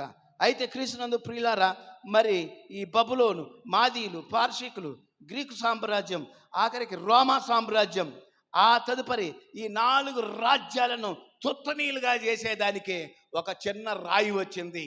దేవునికి స్తోత్రం. మరి ఆ యొక్క సింహం, మరి దానియేలు గ్రంథంలో మనం చూసినట్టయితే దానియేలు కొన్ని చిహ్నాలను చూస్తున్నాడు. అలాగే మరి యోహాను భక్తుడు కొన్ని చిహ్నాలను చూస్తున్నాడు. మరి ఆ చిహ్నాలు ఏంటో ఈ గడి యొక్క వర్తమానము పరిపూర్ణంగా ప్రతి జంతువు యొక్క అర్థాన్ని ఏందో మనకు వివరించింది. దేవునికి స్తోత్రం కలుగును గాక. హల్లెలూయా. కాబట్టి క్రీస్తునందు ప్రియమైన దేవుని పిల్లారా, మరి వాడు మరి ఆ యొక్క మృగము మరి 10 కొమ్ములను, మరి ఆ 7 తలలు, మరి అలాంటి స్థితిని ఆ యొక్క ఏమంటారు దాన్ని, ఒక సూచన రూపంలో, చిహ్నాల రూపంలో మరి భక్తులు దాన్ని రాస్తే ఈ కాలపు యొక్క వర్తమానం వచ్చి ఏం చేసిందంటే, ఆ సింహం ఎవరు, ఆ మర్మం ఎవరు, ఆ మృగం ఎవరు, మొదటి క్రూర మృగం ఎవరు, రెండో క్రూర మృగం ఎవరు, ఆ యొక్క 7 కొండలేంటిది, 7 తలలేంటిది, 10 కొమ్ములేంటిది, మరి సముద్రంలో నుండి ఒక క్రూర మృగం రావటం ఏంటిది, భూమిలో నుండి మరొక క్రూర మృగం రావటం ఏంటిది, మరి ఈ భూమిలో నుంచి వచ్చిన క్రూర మృగము సముద్రంలో వచ్చినటువంటి ఆ క్రూర మృగానికి సపోర్ట్ చేయటమే ఏంటిది, ఆ స్త్రీ కూర్చున్నటువంటి క్రూర మృగం ఏంటిది, ఆ ఎర్రని మృగం ఏంటిది. మన ప్రవక్త ద్వారా ప్రతిదీ కూడా మరి ఒక్కొక్క దాని యొక్క అర్థాన్ని ఆయన మనకు వివరించి తెలియజేశాడు. దేవునికి స్తోత్రం కలుగును గాక. హల్లెలూయా. కాబట్టి క్రీస్తునందు ప్రియమైనటువంటి దేవుని పిల్లారా, మరి ఆ 7 తలలు 10 కొమ్ములు కలిగిన ఆ మృగమును చూసి ఆశ్చర్యపడుదురు అని వాక్యంలో రాయబడింది. కానీ లోకము ఆశ్చర్యపడుద్దేమో కానీ వధువు ఆశ్చర్యపడదు. ఎందుకని? వధువుకు అదేందో తెలుసు, వధువుకు ఆయన బయలుపరిచాడు కాబట్టి దాని గురించి పెద్ద ఆశ్చర్యమేం పోదు. దేవునికి స్తోత్రం కలుగును గాక. కాబట్టి మరి అది ఆ రోమ్ మీద కూర్చుంటుందని, అది వాటికన్ సిటీ అని మరి దేవుని యొక్క ప్రవక్త స్పష్టంగా మనకి ఆ కార్యాలన్నిటినీ తెలియజేశాడు. మరి దేవుని యొక్క వాక్యంలో కానీ మనం చూసినట్లయితే మరి అనేకమైన కార్యాలు మరి ప్రవక్త వర్తమానము ద్వారా మరి దేవుడు మనకు అన్నిటినీ మనకు బయలుపరుచుకుంటూ వచ్చాడు. మరి ఆడు బబులోను రూపంలో, బబులోను బైబిల్ ప్రారంభంలో వచ్చాడు, బైబిల్ మధ్యలో బబులోనుగా వచ్చాడు, బైబిల్ యొక్క చివరిలో వాడు బబులోనుగా మరి మనకి చూస్తూ ఉన్నాము. అయితే మరి ఈ బబులోనే ఏం చేసింది? మతాన్ని తీసుకొచ్చింది అదే. మరి బహు దేవత ఆరాధన తీసుకొచ్చింది అదే. మరి సాతానుని ఏదేనిలో కూడా మరి సమస్తాన్ని మార్చింది మరి ఆ యొక్క బబులోను సిద్ధాంతాలు, సమస్త కార్యాలు. అయితే దేవుని యొక్క వాక్యంలో మనం చూస్తున్నప్పుడు మరి దశలోనికెళ్ళి రాసిన పత్రికలో మనం చూస్తున్నాము. మరి ఏది దేవుడు అనబడుతుందో, ఏ కార్యం ఏది సత్యమునో అది ఈ కాలంలో పౌలు చెప్పినటువంటి ఆ ప్రవచనము ఇప్పుడు ఈ కాలంలో నెరవేర్పు జరగబోతుందనే దానికి చాలా దగ్గరగా ఉంది, ఎంతో దూరముగా లేదని దేవుని యొక్క వాక్యం చెప్తా ఉంది.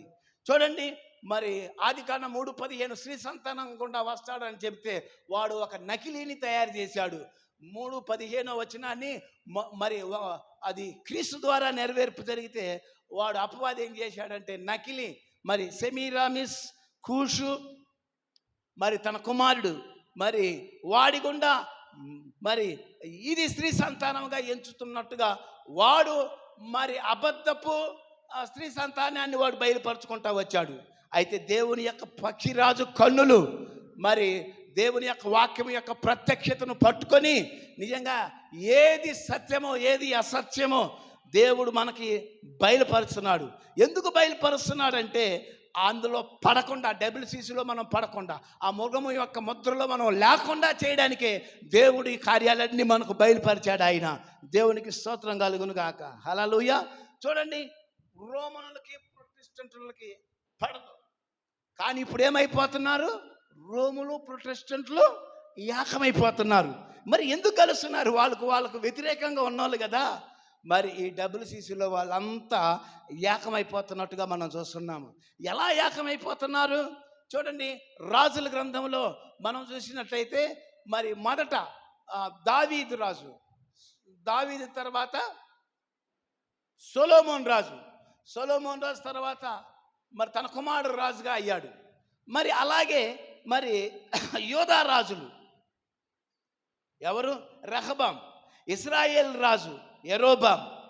ఇప్పుడు ఈ రెహబాము యోధా రాజుగా ఉన్నప్పుడు, ఇశ్రాయేల్ యెరోబాము రాజుగా ఉంటున్నప్పుడు చూడండి, ఈ రెహబామేమో యోధా రాజు, యెరోబామేమో ఇశ్రాయేల్ రాజు. మరి అంతకుముందు ఇశ్రాయేల్ యూదులు మంచి రాజులే ఉన్నారు. కానీ సొలొమోను వెళ్ళిపోయిన తర్వాత మరి ఎలాంటి రాజులు వచ్చారు? అలాగే దీనిని అమెరికా దేశానికి మన ప్రవక్త దాన్ని పోలుస్తున్నప్పుడు అమెరికాలో కూడా మొదట మంచి రాజులే వచ్చారు. తర్వాత ఏమొచ్చారు? ఆహాబు లాంటి రాజులు వచ్చారు. ఆహాబు లాంటి రాజులు ఎవరు? అంతకుముందు ఉన్నటువంటి వాళ్ళు మరి ప్రవక్త ఉన్న కాలంలో ఉన్న మరి ఆ ప్రెసిడెంట్లు మరి వాళ్ళని పోల్చి చెప్తా ఉన్నాడు. మరి వాళ్ళకంటే ముందు మరి మంచి నాయకులు వచ్చారు. అబ్రహాం లింకన్ వచ్చాడు. ఆయన మరి మంచి అధ్యక్షులు ఉన్నారు. చూడండి, బైబిల్ గ్రంథంలో మరి యోధా రాజు రెహబాము ఉన్నప్పుడు, ఇశ్రాయేల్ రాజు యెరోబాము ఉన్నప్పుడు ఇప్పుడు ఏం చేశాడు? యోధా ప్రొటెస్టెంట్లకు మాదిరి ఇశ్రాయేలీ రాజు, ఇశ్రాయేల్ యొక్క రాజ్యము అది రోమన్ కేథలిక్ మాదిరిగా కనపడతా ఉంది. ఎందుకని? యోధా ప్రొటెస్టెంట్ రెహబాము, అయితే ఇశ్రాయేలీలు రోమన్, దానికి యెరోబాము కాలంలో మాదిరిలుగా కనబడతా ఉంటున్నారు. మరి ఇశ్రాయేల్ రాజు యెరోబాము ఏం చేశాడంటే మరి ఈ యొక్క మరి యూదుల యొక్క దేవాలయము మరి యోధా రాజ్యం క్రింద ఉంది. ఎవరన్నా వెళ్ళి దేవుని ఆరాధన చేయాలంటే మరి ఆ యొక్క యోధా దేశంలో యోధా గుండా వెళ్ళి ఆ యొక్క యెరూషలేము దేవాలయంలో ఆరాధన చేయాలి. ఒకవేళ ఈ మిగతా 10 గోత్రాల వాళ్ళు కూడా వెళ్ళి వాళ్ళ మనసు తిరిగి మరి వాళ్ళు ఏదైనా మరి విరోధ భావంగా చేస్తారేమని చెప్పేసి యెరోబాము దాని నందు ఒక విగ్రహాన్ని, బేతేలు నందు మరొక విగ్రహాన్ని పెట్టి అంత దూరం వెళ్ళాల్సిన పని లేదు, మీరు ఇక్కడ ఆరాధన చేసుకోవచ్చు అని చెప్పేసి అన్నది. ఇలాగూ వాళ్ళు మరి ఈ ప్రొటెస్టెంట్లకు మాదిరిగా ఇశ్రాయేలు యెరోబాము, మరి రోమన్కు మాదిరిగా ప్రొటెస్టెంట్లకు రెహబాము యోధా రాజ్యం మాదిరిగా మనకు కనబడతా ఉంది. ఇప్పుడు ఇది రోముకు ప్రొటెస్టెంట్లకు మరి మాదిరిగా కనబడతా ఉంది. అయితే ఇప్పుడు ప్రతిమ ఏం చేస్తుంది?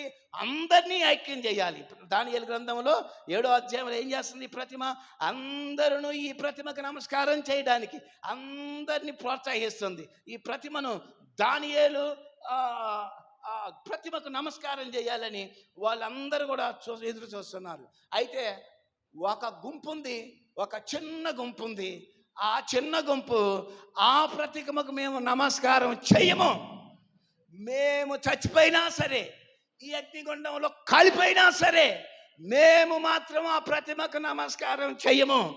ఈరోజు ఈ ప్రతిమకి నమస్కారం చేయని ఒక చిన్న గుంపు ఉంది, ఒక చిన్న మాదిరికరమైన గుంపు ఉంది. అదే చిన్న వధువై ఉన్నది. అయితే క్రీస్తునందు ప్రియమైన దేవుని పిల్లారా, సర్వలోకమును మోసపుచ్చుచు అబద్ధ కార్యాలను చేస్తున్నటువంటి అపవాది ఉన్నాడే. అయితే సర్వలోకాన్ని మోసపుచ్చవచ్చు కానీ చిన్న వధువును మాత్రం వాడు మోసపుచ్చలేడు. దేవునికి స్తోత్రం కలుగును గాక. హల్లెలూయా. కాబట్టి క్రీస్తునందు ప్రియమైన దేవుని పిల్లారా, ఈ చివరి దినాల్లో జీవిస్తున్నటువంటి మనకి దేవుడు ఏం చేశాడు? మొట్టమొదట రోమన్ కేథలిక్ ఉంది, ఆ తర్వాత లూథర్ను దేవుడు లేపాడు, ఆ తర్వాత జాన్ వెస్లీని లేపాడు, ఆ తర్వాత పెంతెకోస్తు వారు వచ్చారు.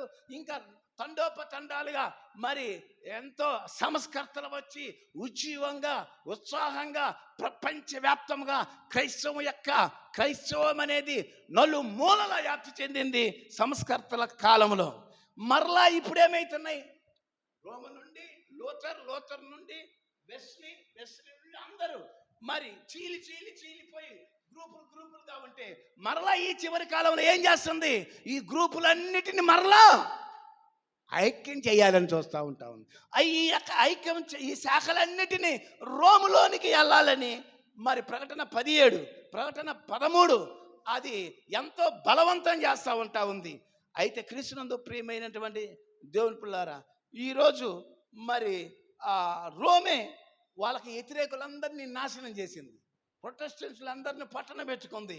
అయితే పిల్లారా, మరలా ఇది అందరినీ ఒక తాటి మీదకి తీసుకొని రావడానికి ఇది ప్రయత్నం చేస్తున్నట్టుగా మనం చూస్తుంటున్నాం. కాబట్టి క్రీస్తునందు ప్రియమైన దేవుని పిల్లారా, మరి నిజంగా ఈ ప్రకటన 13 ఏం చేస్తుంది? మరి అమెరికా యెజబెలుకు మాదిరి, రోము ఆహాబుకు మాదిరిగా ఈ ప్రకటన గ్రంథంలో మనం చూస్తున్నాం. అదే టైంలో ఏలియా కూడా రంగం మీద ఉన్నట్టుగా మనం చూస్తున్నాం. అయితే ఈ యొక్క పాప పురుషుడు ఆయనేం చేస్తున్నాడు? మరి ఒక ఆత్మగా, అబద్ధ ప్రవక్తగా, ఆ తర్వాత ఒక నరుడిగా, ఒక మనిషిలో రూపం దాల్చబోతున్నాడు. హల్లెలూయా. ఇప్పుడు మనిషిని ఆరాధన చేసేటువంటి ప్రయత్నానికి మరి మునుముందు ఆ కార్యాలు జరగడానికి సిద్ధంగా ఉంటుంది. మరి దానికే ప్లాట్ఫామ్ అంతా ఒక ఆయన ముందేసి వెళ్ళాడు. ఇప్పుడు అంతా ఒక ఆయన దాన్ని అంతా మరి ఇప్పుడు వచ్చినటువంటి యొక్క పోపు మరి ఏదో ఒకే ప్రభుత్వం, ఒకే నాయకుడు, ఒకే దాని కింద చేయడానికి ప్రయత్నాలు చేస్తూ ఉంటారు. హల్లెలూయా.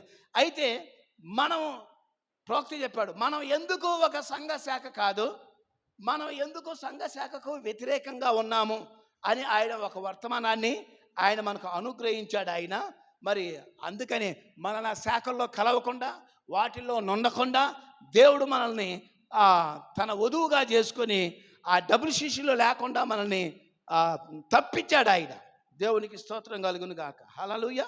చూడండి, ఎత్తబడేదానికి ముందు, వధువు వెళ్ళిపోయేదానికి ముందు, అయితే 3వ మందిరాన్ని కట్టేదానికి ముందు, నాశన పుత్రులకు పాప పురుషుడు అక్కడ పెత్తనం చేసేదానికి ముందు, తానే దేవుడినని అక్కడ కూర్చునే శిష్ట చేసేదానికి ముందే దేవుడు తన వధువును ఎత్తబడిలో తీసుకుని వెళ్ళిపోతూ ఉంటాడు. హల్లెలూయా. ఈ పోపు రాకముందే WCC ఏర్పడింది. ఆ తర్వాత మిగతా కార్యము ఇప్పుడు వచ్చినటువంటి ఇతనిలో ఇవన్నీ జరగడానికి సంసిద్ధంగా ఉన్నాయని మరి మనం గమనించవచ్చు. కాబట్టి క్రీస్తునందు ప్రియమైన దేవుని పిల్లారా, మరి అమెరికా ఆ ప్రాంతాల్లో నుండి, గుర్తించబడినటువంటి ఆ ప్రాంతాల్లో నుండి ఈ చివరి కాలము 1954లో ప్రవక్త చెప్పినటువంటి ఆ క్రూరమైన ఆ యొక్క నాశన పుత్రులకు పాప పురుషుడు ఆ యొక్క దెస్సలోనికీయులకు రాసిన పత్రిక 2వ అధ్యాయం 2వ పత్రిక 2వ అధ్యాయంలో ఏది జరగబోతుందో దానిని ఇప్పుడు అది ఫుల్ఫిల్డ్ అయి ఉంది. అది రంగం మీదకి ఇప్పుడు వచ్చింది. గత కాలం వేరు, ఇప్పుడు రాబోతున్న కాలం వేరు.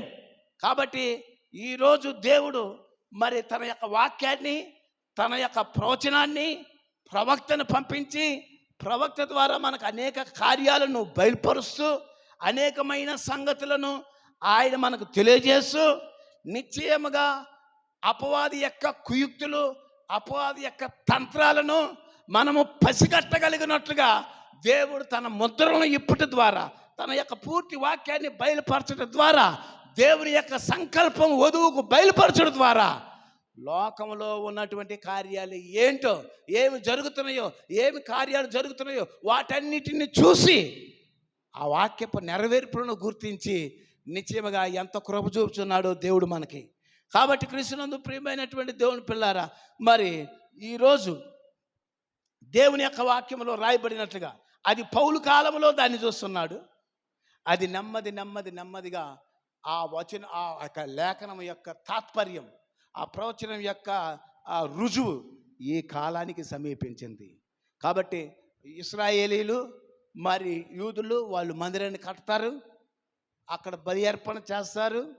ఆ తదుపరి ఆ 3:30 అర్ధవారంలో మరి 3:30 వారంలో మరి కొంత భాగం నెరవేరుస్తున్న సమయంలోనే మరి ఈ యొక్క అవతార పురుషుడు మరి వాడి యొక్క రంగును బయట పెట్టబోతా ఉన్నాడు. కాబట్టి దేవుడు ఎంతో అద్భుతమైన కృప కలిగిన దేవుడు ఆ ప్రవచనాలన్నిటిని చూసి మరి నిశ్చయముగా మనల్ని తప్పించి మనల్ని రక్షించి, ఎప్పుడు జగత్తు పునాది అయిపడక మునిపే దేవుడు మనల్ని జ్ఞాపకం చేసుకొని మరి అపవాది యొక్క కుయుక్తులను ఎరిగి ఆ యొక్క అపవాది యొక్క కుయుక్తుల్లో మనము పడకుండా జ్ఞానయుక్తముగా దేవుని యొక్క జ్ఞానము అది మనల్ని తప్పించడానికి ఎంతగానో కృప చూపించినట్లుగా దేవుని యొక్క వాక్యంలో మనం చూస్తూ ఉన్నాం. కాబట్టి క్రీస్తునందు ప్రియమైనటువంటి దేవుని పిల్లారా, దేవుని యొక్క వాక్యంలో మనం చూస్తున్నాము. మరి అద్భుతమైనటువంటి ఆ వర్తమానాన్ని దేవుడు మనకి ఇచ్చాడు, అద్భుతమైన కృపను దేవుడు మనకి ఇచ్చాడు. మరి మనం అందులో పాలిభాగస్తులం కాకుండా దేవుడు మనకి ఎంతో కృప చూపించాడు ఆయన. మరి ప్రతి లేఖనాన్ని, ప్రతి ప్రవచనాన్ని మన కళ్ళ ముందు నెరవేర్పు జరిగేటువంటి ఆ లేఖన గుర్తింపులను మనం చూడగలిగినట్లు దేవుడు మన కళ్ళు తెరిచి మిగతా ఆ WCC యొక్క కళ్ళను మూతేశాడు. ఇశ్రాయేలుని గుడ్డివారిగా చేసి దేవుడు రక్షణ ఎలాగో మనకి ఇచ్చాడో ఈరోజు కూడా మరి మనకు మన కళ్ళు తెరిచి దేవుని యొక్క ప్రవచనాన్ని, దేవుని యొక్క వాక్యాన్ని చూడగలిగినట్లుగా దేవుడు అద్భుతమైనటువంటి కృపను మనకు చూపించాడు. అందును బట్టి మనం ఎంతో దేవునికి రుణస్థులమై ఉన్నాము, ఎంతో దేవునికి మనం ఎంతో వందనాలు చెల్లించబద్దులమై ఉన్నాము. దేవునికి స్తోత్రం కలుగును గాక. హల్లెలూయా. ఎందుకంటే జగత్తు పునాది వేయబడక ముందే దేవుడు మరి ఆయన యొక్క DNAలో మనల్ని ఆయన దాచుకున్నాడు. ఆయన దేవునికి స్తోత్రం కలుగును గాక. కాబట్టి క్రీస్తునందు ప్రియమైన దేవుని పిల్లారా, ఇప్పుడు దేవుడు తన వధువులో ఆయన యొక్క వాక్యాన్ని, వధువు శరీరంలో ఆయన వాక్యాన్ని పెట్టున్నాడు. ఆయన దేవునికి స్తోత్రం కలుగును గాక. ఎందుకని మరి ఆ వధువులో ఉన్నటువంటి ఈ యొక్క వాక్యం ఏం చేస్తుంది? మరి ఈ రక్త మాంసము కలిగిన ఈ శరీరాన్ని ఆయన యొక్క వాక్యం ఏం చేస్తుందంటే, రక్త మాంసములు దేవుని రాజ్యమును స్వతంత్రించుకున్న నేరవు గనక ఈ యొక్క రక్త మాంసములు కలిగిన శరీరాన్ని మార్పు చేసేదానికి నిశ్చయముగా థియోఫైన్ అయిన దేవుడు, వాక్యమై ఉన్న దేవుడు శరీరధారిగా ఎలా వచ్చాడో, ఆ శరీరధారిగా వచ్చి తన వాక్యాన్ని ఎలాగ నెరవేర్చాడో, ఇప్పుడు కూడా మరి ఆయన ఏం చేశాడు? శరీరధారిగా వచ్చి ఆయన మరలా తిరిగి థియోఫనిగా మహిమా దేహముగా ఆయన వెళ్ళిపోయాడు. అలాగే ఈ రక్త మాంసాలు కలిగినటువంటి ఈ శరీరాన్ని ఆయన వాక్యమైనటువంటి ఆ వాక్యాన్ని మనలో ఉంచడం ద్వారా మరి ఈ క్షయమైనది అక్షయతను ధరించుకొని, మత్యమైనది అమర్త్యతను ధరించుకొని పౌలార్ర చెప్పాడు, మరణమా నీ ముళ్ళెక్కడని. ఆయనే చనిపోయాడు. కానీ ఈరోజు ఓ మరణమా నీ ముళ్ళెక్కడని వధువు మరణాన్ని చూడకుండా ఆనోకు ఎలాగ ఎత్తబడి ఉన్నాడు, మరణము రుచి చూడకుండా, అలాగే ఈ కలప యొక్క వధువు ఏం చేస్తుంది? మరణమును చూడకుండా పౌలు చెప్పిన ఆ ప్రవచనం ఈ యొక్క వధువులో అది సంపూర్ణంగా మరణము రుచి చూడకుండా ఆనోకు 7వ వాడు దేవునితో నడుచుచు దేవుడు అతన్ని కొనిపోయాను గనక అతడు లేకపోయాను. ఈ 7వ సంఘ కాలంలో ఇక్కడ ఉన్నటువంటి ఈ వధువు దేవుని యొక్క వాక్యముతో నడుచుచు, వర్తమానంతో నడుచుచు, ఒక రోజున ఈ కాలంలోనే ఒక ఉదయకాల సమయంలో మన దేహాలు మార్చబడి 6, 7, 9 గంటల సమయంలో నిశ్చయముగా మనం అవతల గట్టుకు వెళ్ళిపోబోతున్నాము. ఆ తదుపరి దశలోనికలకు రాసిన పత్రికలో ఏ కార్యాలైతే జరగవలసినయో అవన్నీ లోకం చూడబోతుంది. వధువు చూడదు, ఆ ఒప్పందాలు చూడదు, అక్కడ జరుగుతున్న కార్యాలు మనకు సంబంధం లేదు. వాటన్నిటికంటే ముందే దేవా మాకు కృప చూపు నాయనా, మాకు కృప చూపు నాయనా, నీ కృప లేకపోతే మేము అక్కడి నుంచి తప్పించుకోలేము నాయనా అని మనం ప్రార్థన చేయాల్సి ఉంది. ఇప్పుడు గత కాలం కంటే ఇంకా మెరుగుగా దేవుని వాక్యాన్ని హత్తుకోవాల్సిన సమయం ఇది. గతకాలం వేరు, ఇప్పుడు వేరు. ఎందుకంటే ఇప్పుడు కాలము సంపూర్ణమైనదని ప్రకటన 10:6లో ఇక వధువుకి సమయం లేదు, ఇక వధువుకు కాలం అనేది లేదు, ముగించబడబోతా ఉంది. అందుకనే దేవుడు ఆయన ఏం చేశాడు, ఆయన జన్నువులో మనల్ని దాచిపెట్టుకున్నాడు. ఆయన ఇది ఎప్పుడు జరిగింది, ఆయన భూమి ఆకాశములను సృజించక ముందే, జగదుత్పత్తికి ముందుగానే ఆయన తన మహిమ నిమిత్తము మనలను నిర్ణయించుకున్నాడు ఆయన. దేవునికి స్తోత్రం. అందుకనే హానోకు శ్రమలకు ముందే, అంటే నోవాహు వర్షం రాకముందే ఆయన అవతల గట్టుకెళ్ళిపోయాడు. హానోకు మరి మన ప్రోక్త చెప్తున్న సందర్భాలు కొన్ని ఉంటాయి. కొన్నిసార్లు హానోకు వధువుకు మాదిరి అంటాడు, మరలా నోవాహు కూడా ఒకసారి వధువుకు మాదిరి అంటాడు.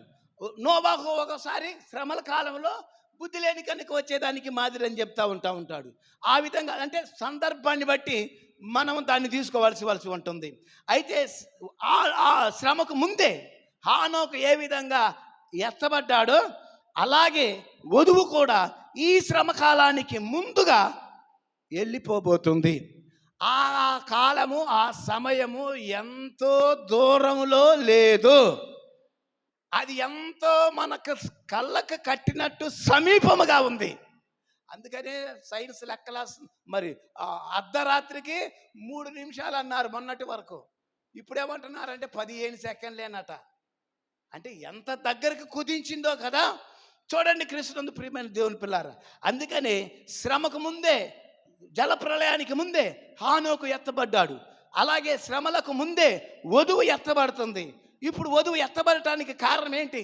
ప్రకటన 10 మన జన్నువులు అక్కడ ఉన్నాయి, ఆయనలోనున్నాం మనము, ఆ గ్రంథములో ఉన్నాం మనము. అక్కడ ఆయన జన్నువులుగా మనం అక్కడ లిఖించబడ్డాం. ఇప్పుడు మన ప్రార్థన, మన గొప్పతనం, మన భక్తి, యుక్తి, శక్తి అది కాదు, కానీ అక్కడ ఉన్నాం కాబట్టి ఆ యొక్క ప్రభావము, ఆ యొక్క సృజనాత్మక శక్తి మనల్ని ఏం చేస్తుంది, మనల్ని దాచిపెట్టింది. హల్లెలూయా.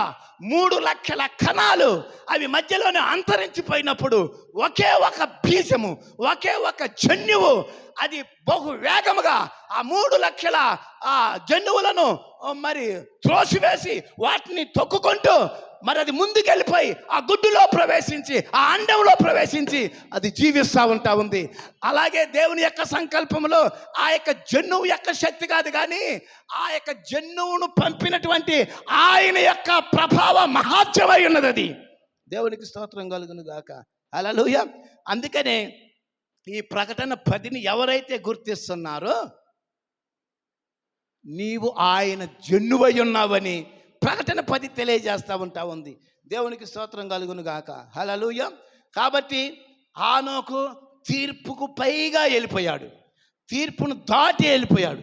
బుద్ధి లేని కన్యక తీర్పులోనికి వెళ్తుంది. బుద్ధి గల కన్యక తన దివిటిని శుభ్రం చేసుకొని ఎగస్ట్రా ఆయిల్తో, అనగా బైబిల్ను ప్లస్ అలాగే వర్తమానాలని రెండింటిని కలిగి ఉండి ఆమె ఏం చేస్తుంది, సంపూర్ణ సిద్ధి పొందుకొని మరి సంపూర్ణ నూనెతో ఆమె అవతల గట్టుకెళ్ళిపోతుంది, తీర్పుకు పైగా వెళ్ళిపోతుంది. దేవునికి స్తోత్రం కలుగును గాక. హల్లెలూయా. కాబట్టి కృష్ణునందు ప్రియమైన దేవుని పిల్లారా,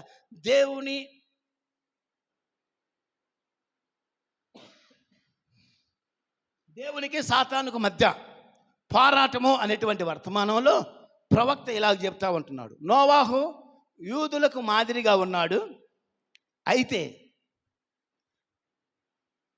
ఆయన శ్రమల గుండా, ఆ వర్షము గుండా ఓడలో భద్రంగా ఉండి ఆ తీర్పుకు పైగా వెళ్ళిపోయాడు. అయితే నోవాహు యూదులకు మాదిరి, అంటే వాళ్ళు శ్రమల్లో నుంచి రావాల్సి ఉంది. అంటే 1,44,000 మంది మరి వాళ్ళను గురించి మాదిరి అని చెప్పేసి అంటున్నాడు. దానికి ముందు హానోకు మరి ఒక వధువుకు మాదిరిగా ఉన్నాడు. అయితే హానోకును నోవాహు గమనించుచూ ఉన్నాడట. ఎప్పుడైతే హానోకు వెళ్ళిపోయాడో నోవాహు వాడకట్టడం ప్రారంభించాడు. దేవునికి స్తోత్రం కలుగును గాక. హల్లెలూయా. కాబట్టి క్రీస్తునందు ప్రియమైనటువంటి దేవుని పిల్లారా, దేవుని యొక్క వాక్యాన్ని కానీ మనం గమనించినట్లయితే మరి హానోకు మరి ఎలాగైతే మరి ఆయన ఎత్తబడ్డాడో, ఆయన కొనిపోబడ్డాడో, మరి ఈ సంగతులన్నీ జరగటానికి ముందే దేవుడు మనల్ని సంసిద్ధపరుస్తున్నాడు, మనల్ని సిద్ధపరుస్తున్నాడు. తన వాక్యాన్ని ఇచ్చాడు, తన ఆత్మనిచ్చాడు, తన అభిషేకాన్ని ఇచ్చాడు, తన వెలుగునిచ్చాడు, తన దివ్యమైన బలిష్ఠుడైన దూత యొక్క ప్రభావము యొక్క మహాత్మ్యమంతటిని మనపై కొమ్మరించాడు ఆయన. ఇప్పుడు మనల్ని ఏం చేస్తున్నాడు? ఇదిగో ఈ నాశన పుత్రుడు పాప పురుషుడు బయలుపడేదానికి ముందే, ఇదిగో ఆ కార్యాలన్నీ జరిగేదానికి ముందే, ఆ ఆలయంలో తన్ను తాను దేవుడిగా పెద్దగా చేసుకునేదానికి ముందే, మరి ఆలయంలో కూర్చుండేదానికి ముందే మరి అనేక మంది మోసపుచ్చబడబోతున్నారు, అనేక మంది మోసపుచ్చబోతున్నారు. ఓ ఈ పోపు కంటే గొప్పవాడు లేడు, ఓ పేపే మనకు గొప్ప. అందుకనే కదా ప్రతి ప్రెసిడెంట్ అక్కడికి వెళ్ళి వస్తున్నాడు, ప్రతి రాజు అక్కడికి వెళ్ళి వస్తున్నాడు, ప్రతి అధ్యక్షుడు అక్కడికి వెళ్ళి వస్తున్నాడు, ప్రతి వారు అక్కడికి వెళ్ళి వస్తున్నారు. ఏంటి కారణం? హల్లెలూయా. ఏదో మన ముందు ఈ దశలోనికే పత్రికలు రాయబడింది, మరి ధర్మ విరోధి సంబంధమైన ఆత్మ ఇప్పటికే క్రియ చేస్తూ ఉంటా ఉంది. వాడి యొక్క ప్రణాళికలన్నీ రూపుదాల్చుకున్నాయి. మరి పైన పోపే అన్నిటినీ ప్లాట్ఫామ్ సిద్ధం చేసి వెళ్ళిపోయాడు. ఇప్పుడు ఇంకా ఈజీగా ఇప్పుడు వచ్చే పోపు మరి ఏం చేస్తాడంటే ఇక సులభతరంగా తన కార్యాలను వాడు ముందుకు సాగుకుంటూ వెళ్ళిపోతూ ఉంటాడు. అప్పుడు మరి ఏది దేవుడు అనబడునో, ఏది పూజించబడునో దానంతటిని ఎదిరించుచు, దానికంతటికి పైగా ఉన్నవాడు తన్ను తానే హెచ్చించుకొనుచు, తానే దేవుడినని తను కనబరుచుకొనుచు దేవుని ఆలయంలో కూర్చుంటును గనుక ఏ విధముగానైనా ఎవడు మిమ్మల్ని మోసపరచకుండా చూచుకొనుడి. నేను ఇంకా మీ యొద్ద ఉన్నప్పుడే ఈ సంగతులు నేను మీతో చెప్పింది మీరు జ్ఞాపకం లేదా? కాగా వాడు తన సొంత కాలమందు బయలుపడాలని వానిని అడ్డగించున్నది ఏదో మీరు ఎరుగుదురు. ధర్మ విరోధ సంబంధమైన మర్మము ఇప్పటికే క్రియ చేయుచున్నది, కానీ ఇది వరకు అడ్డగించుచున్నవాడు మీ మధ్య నుండి తీసివేయబడు వరకు అడ్డగించును. ఇప్పుడు రెండు కార్యాలు అంటే ఈ ప్లాట్ఫామ్ అంతా రెడీగా ఉంది. ఆ నాశన పుత్రుడు పాప పురుషుడు వచ్చి తన కార్యాన్ని జరిగించాలంటే ఇద్దరున్నారు. ఆ ఇద్దరు భూమి మీద లేకుండా ఉంటే వాడికి తన ప్రణాళిక అంతటిని అర్ధవారంలో చేసేస్తాడు. ఇప్పుడు ఎవరు ఆ కార్యాలు రాకుండా అడ్డగించేది ఎవరు? ఆ బలమైన శక్తి ఎవరు? ఆ బలమైనటువంటి ఆయుధం ఎవరు? ఆ బలమైన వ్యక్తి ఎవరు? దేవునికి స్తోత్రం కలుగును గాక. ప్రవక్త అంటున్నాడు, అడ్డగించున్నది సంఘము అని అన్నాడు. అడ్డగించువాడు పరిశుద్ధాత్మ అన్నాడు. అడ్డగించున్నది వధువై ఉన్నది. మనమే ప్రెసిడెంట్మా? మనం ఏమన్నా వార్డు మెంబరుమా? మనకేమన్నా హోదాలు ఉన్నాయా? దేవునికి స్తోత్రం. మొన్న ఒక ఆయన అంటున్నాడు, రాజకీయాల తరఫున వాళ్ళకు ఒక వ్యక్తి ఉన్నాడు, మత శక్తి తరఫున ఒక వ్యక్తి ఉన్నాడు, క్రైస్తవుడికి లేరు అంటున్నాడు. వాళ్ళకి లేడేమో కానీ మనకు ఒక ఆయన ఉన్నాడు. ఆయనే బలిష్ఠుడైన దూత అయి ఉన్నాడు, ఆయనే క్రీస్తు అయి ఉన్నాడు. ఇప్పుడు ఆయన మనతో ఉన్నాడు. ఆయన దేవునిలోనున్నదంతా క్రీస్తులో కుమ్మరించబడింది, క్రీస్తులోనున్నదంతా వధువులో ఉన్నది. ఇప్పుడు వధువు ఒంటరి కాదు, కానీ వధువుతో బలవంతుడైన దేవుడు, ఆశ్చర్యకరుడైన దేవుడు, ఆలోచనకర్త అయిన ప్రభువు. ఎలా అనగా మనకు శిశువు పుట్టును, ఆయన ఆశ్చర్యకరుడు, ఆలోచనకర్త, బలవంతుడైన దేవుడు, నిత్యుడగు తండ్రి. ఆయన వధువులో ఉన్నాడు. ఆయన ఇప్పుడు మనం ఒంటరి కాదు, కానీ మనం ఒక బలమైన ఆయుధమై ఉన్నాము, మనము ఒక శక్తివంతమైనటువంటి వధువు అయి ఉన్నాము. నీవు నేను సామాన్యంగా ఉన్నాం అనుకుంటున్నావేమో, కానీ ఇప్పుడు ఏం చేస్తుంది? వచ్చుతున్న వాడిని అడ్డగించేది ఎవరంట? వధువు, పరిశుద్ధాత్మ. పరిశుద్ధాత్మ ఎక్కడుంది? వధువు కూడా ఎక్కడుంది? పరిశుద్ధాత్మ ఈ భూమి మీద నుంచి ఎప్పుడైతే తీసివేయబడుతుందో, వధువు ఎప్పుడైతే ర్యాప్చర్ అవుతుందో, అప్పుడు ఈ ప్రణాళిక, ఈ ప్లాట్ఫారం సిద్ధం చేసిందంతా కూడా అప్పుడు నెరవేర్చగలుగుతా ఉంటా ఉంది. అది ఎప్పటి జరగబోతుంది? ఇప్పటికే అతి సమీపముగా ఉంది ఆ కార్యం. ఇప్పటికే వాడు క్రియ చేయాలని ప్రయత్నాలు చేస్తున్నాడు. వాడు ఇంకా ఏదో చేయాలని తొందరగా. కానీ దేవుడు ఏం చేస్తున్నాడు? నీకొక కాలం నియమించబడింది. నీకు ఒక కాలం నియమించబడింది. నీ కాలంలో నువ్వు రంగం మీదకి రావాలి. ఇప్పుడు ఎవరి సమయం ఇది? ఇది వధువు సమయం. ఇది బలిష్ఠుడైన దూత సమయం. మన పరిశుద్ధాత్ముడి యొక్క సమయం ఇది. పరిశుద్ధాత్ముడు ఏం చేయబోతున్నాడు? అందుకని ప్రవక్త చెప్తున్నాడు, డిసెంబర్ 24 ముందు 20 రోజుల ముందు ఆయన ఏం చేశాడు? 65లో నేను ఒక ఉద్యోగాన్ని చూడగలనా, నేను ఉద్యోగాన్ని పొందగలనా, ఆ ఉద్యోగంలో నేను పాలు పొందగలనా అని ఆయన వెళ్ళిపోయాడు. కానీ ఆ ఉద్యోగం ఎప్పుడు రావాలి? అది మన కాలంలో రావాలి. అది మహా ఉద్యోగం. అది మహాభయంకరమైనటువంటి శక్తివంతమైన కార్యం. అది పరిశుద్ధాత్మ ఉద్యోగం. అది ఏం చేస్తుంది? అది అద్భుతాలను చేస్తుంది, ఆశ్చర్య కార్యాలను చేస్తుంది. అది రాజకీయ శక్తిని, మత శక్తిని, దయ్యపు శక్తులను ఎదిరించి నిలబడగలుగుతున్నటువంటి ఆ గొప్ప మహా ఉద్యమం. అది దేవునికి స్తోత్రం కలుగును గాక. అందుకని ప్రవక్త అంటున్నాడు, రేపు వధువుపైకి ఒత్తిడి రాబోతుంది. ఆ ఒత్తిడి రావడం వచ్చినప్పుడే ఆ ఉద్యమం అనేది ఏంటో, ఆ యొక్క మహోన్నతమైన కార్యం ఏమిటో, ఆ 3వ ఈడ్పు అంటే ఆ 2వ స్వారీ అని. అందుకని ప్రవక్త ఒక ఆయన గుర్రం, ఒక జూనియర్ జాక్సన్ కల్లోనే అక్కడ ఒక ఆయన ప్రవక్త ఒక గుర్రం మీద వెళ్ళిపోతున్నాడు. గుర్రం మీద వెళ్ళిపోతూ ఆయన ఒకసారి అని అంటున్నాడు, నేను ఈ దారి గుండా నేను ప్రయాణం చేస్తున్నాను, ఈ దారి గుండా నేను స్వారీ చేస్తున్నాను, మరలా నేను ఈ దారి గుండా వచ్చి మరలా స్వారీ చేయగలనా అని చెప్పేసి అని అన్నాడు. కానీ మరలా ఆయన ఎప్పుడు ఆ స్వారీ చేయలేదు. ఇప్పుడు అది ఎవరు చేయాలి? వధువు స్వారీ చేయాలి. అదే 3వ ఈడ్పు ప్రయాణం అయి ఉన్నది. ఆ 3వ ఈడ్పు కింద ఆ గొప్ప ఉద్యమం రాబోతుంది. ఆ ప్రవక్త చెప్పినటువంటి, ఆ ప్రశ్న జవాబుల్లో చెప్పినటువంటి ఆ గొప్ప ఉద్యమము మన కాలంలో జరగబోతుంది. అది మనకుండా మనం దాన్ని చేయబోతున్నాము. మనము ఆ 2వ స్వారీని అనగా 3వ ఈడ్పును మనం పొందుకోబోతున్నాం. మనము దాన్ని కొనసాగించబోతున్నాం. మన ద్వారా దేవుడు ఆ ఉద్యమాన్ని రగిలించబోతున్నాడు. ఆయన ఆ యొక్క ఉద్యమం ముందు ఏ శక్తి, దైవపు శక్తి నిలబడలేదు, రాజకీయ శక్తి నిలబడలేదు, మరి మత శక్తులు నిలబడలేవు. వాటన్నిటిని మనం ఎదిరిస్తాము. అందుకనే మనము ఉన్నంత వరకు వాడు రంగం మీదకి రాలేడు. వాడికి ఒక టైం ఉంది, దేవుడు నిర్ణయించింది. ఆ సమయం ఎప్పుడో లేదు. మనం ఇప్పుడు దాకా చాలా కాలం ఉందని చెప్పుకుంటా వచ్చాం. ఇప్పుడు ఇక మన సమయం కూడా ముగించబడుతుంది. వాడికి నిర్ణయించిన ఆ సమయం, తన సొంత కాలము వాడికి ఇవ్వబడబోతుంది. ఆ అర్ధవారంలో వాడు ఏదో చేయబోతున్నాడు. అది జరిగే దానికి ముందే మన ప్రవక్త చెప్పిన ఆ ప్రవచనం, మరొక ఉద్యోగం కలదా, ఆ మరొక ఉద్యోగాన్ని నేను చూడగలనా, మరొక స్వారీ నేను చేయగలనా అని చెప్పేసి నేను వెళ్ళిపోయాడు ఆయన. దేవునికి స్తోత్రం కలుగును గాక. హల్లెలూయా. చూడండి, దేవుడు మనకి ఈ చివరి కాలంలో మనకు మరొక ఉద్యోగం, అదేదో కాదు కానీ దేవుడు దాన్ని మనకిచ్చాడు. ఆయన మనకు ఇవ్వబోతున్నాడు ఆ యొక్క ఉద్యోగాన్ని. చూడండి, అది ఎట్లా అనంటే చూడండి, సంసోను యొక్క జీవితంలో ఎన్ని ఉద్యోగాలు, తాళ్ళు పటపట తెంచేశాడు.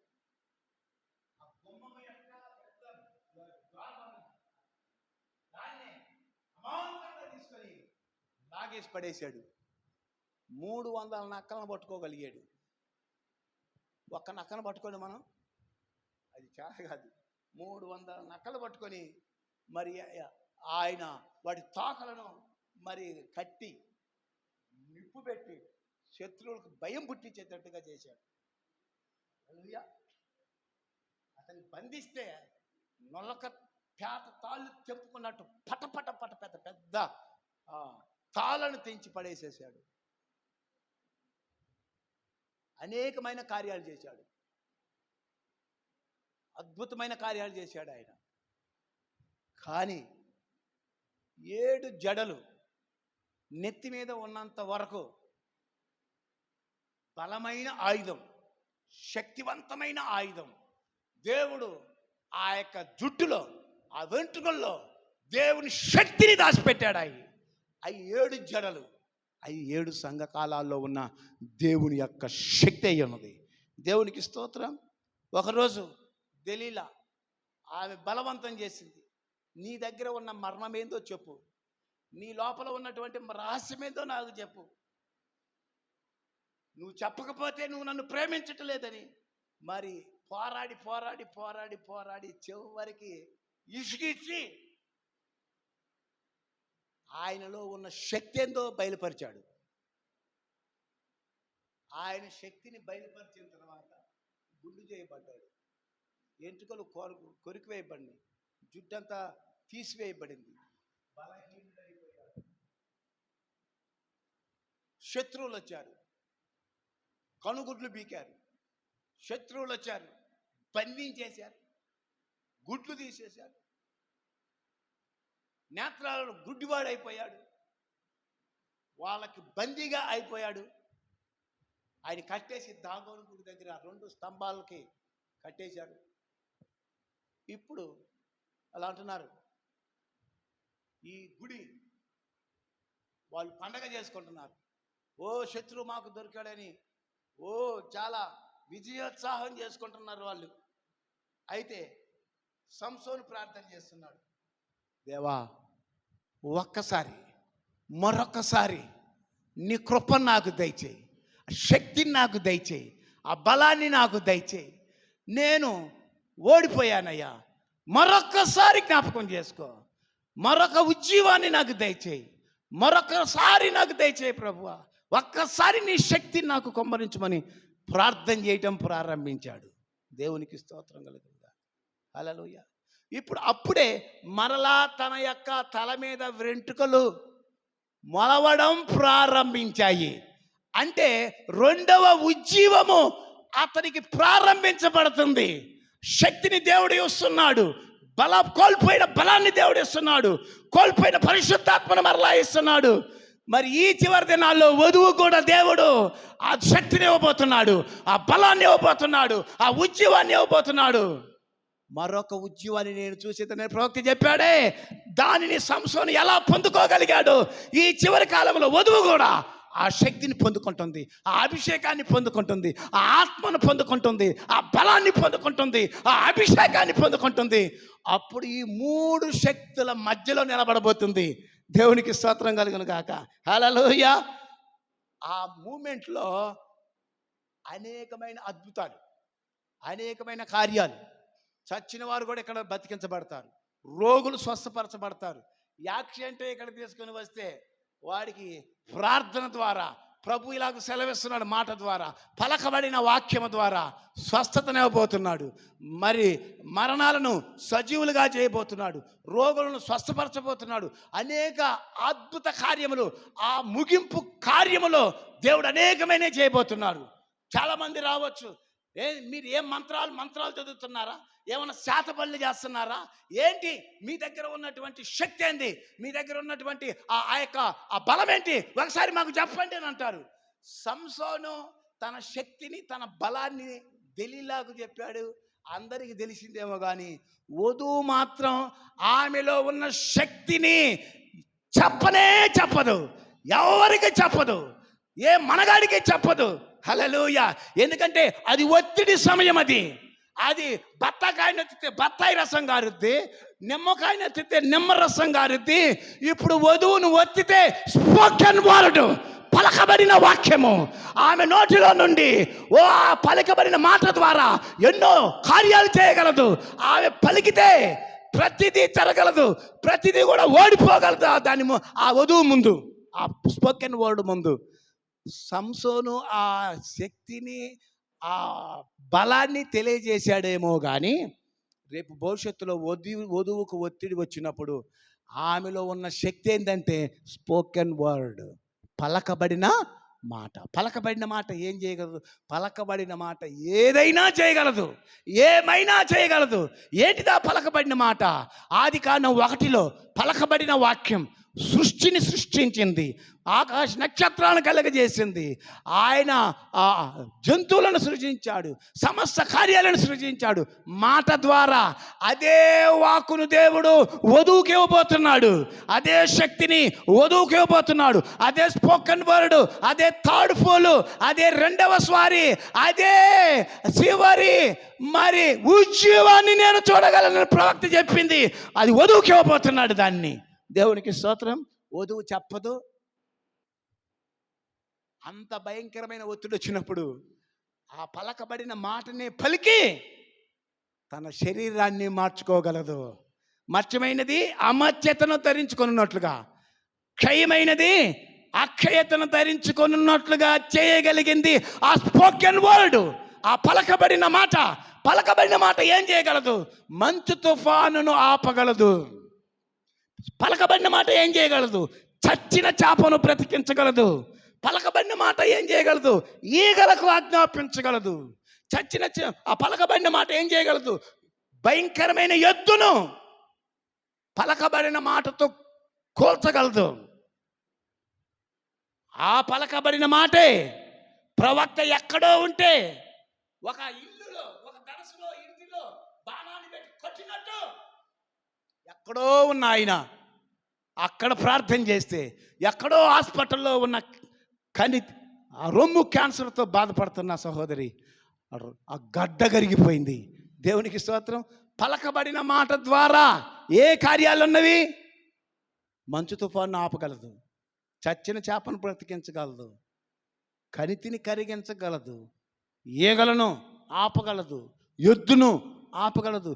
ఈ సృష్టినే ఆపగలిగిన శక్తి, అడ్డగించినది అడ్డగించువాడు. మీ మధ్యలో నుంచి తీసివేయబడినప్పుడు నాశన పాత్రలో పాప పురుషుడు వాడు రంగును బయట పెట్టబోతున్నాడు.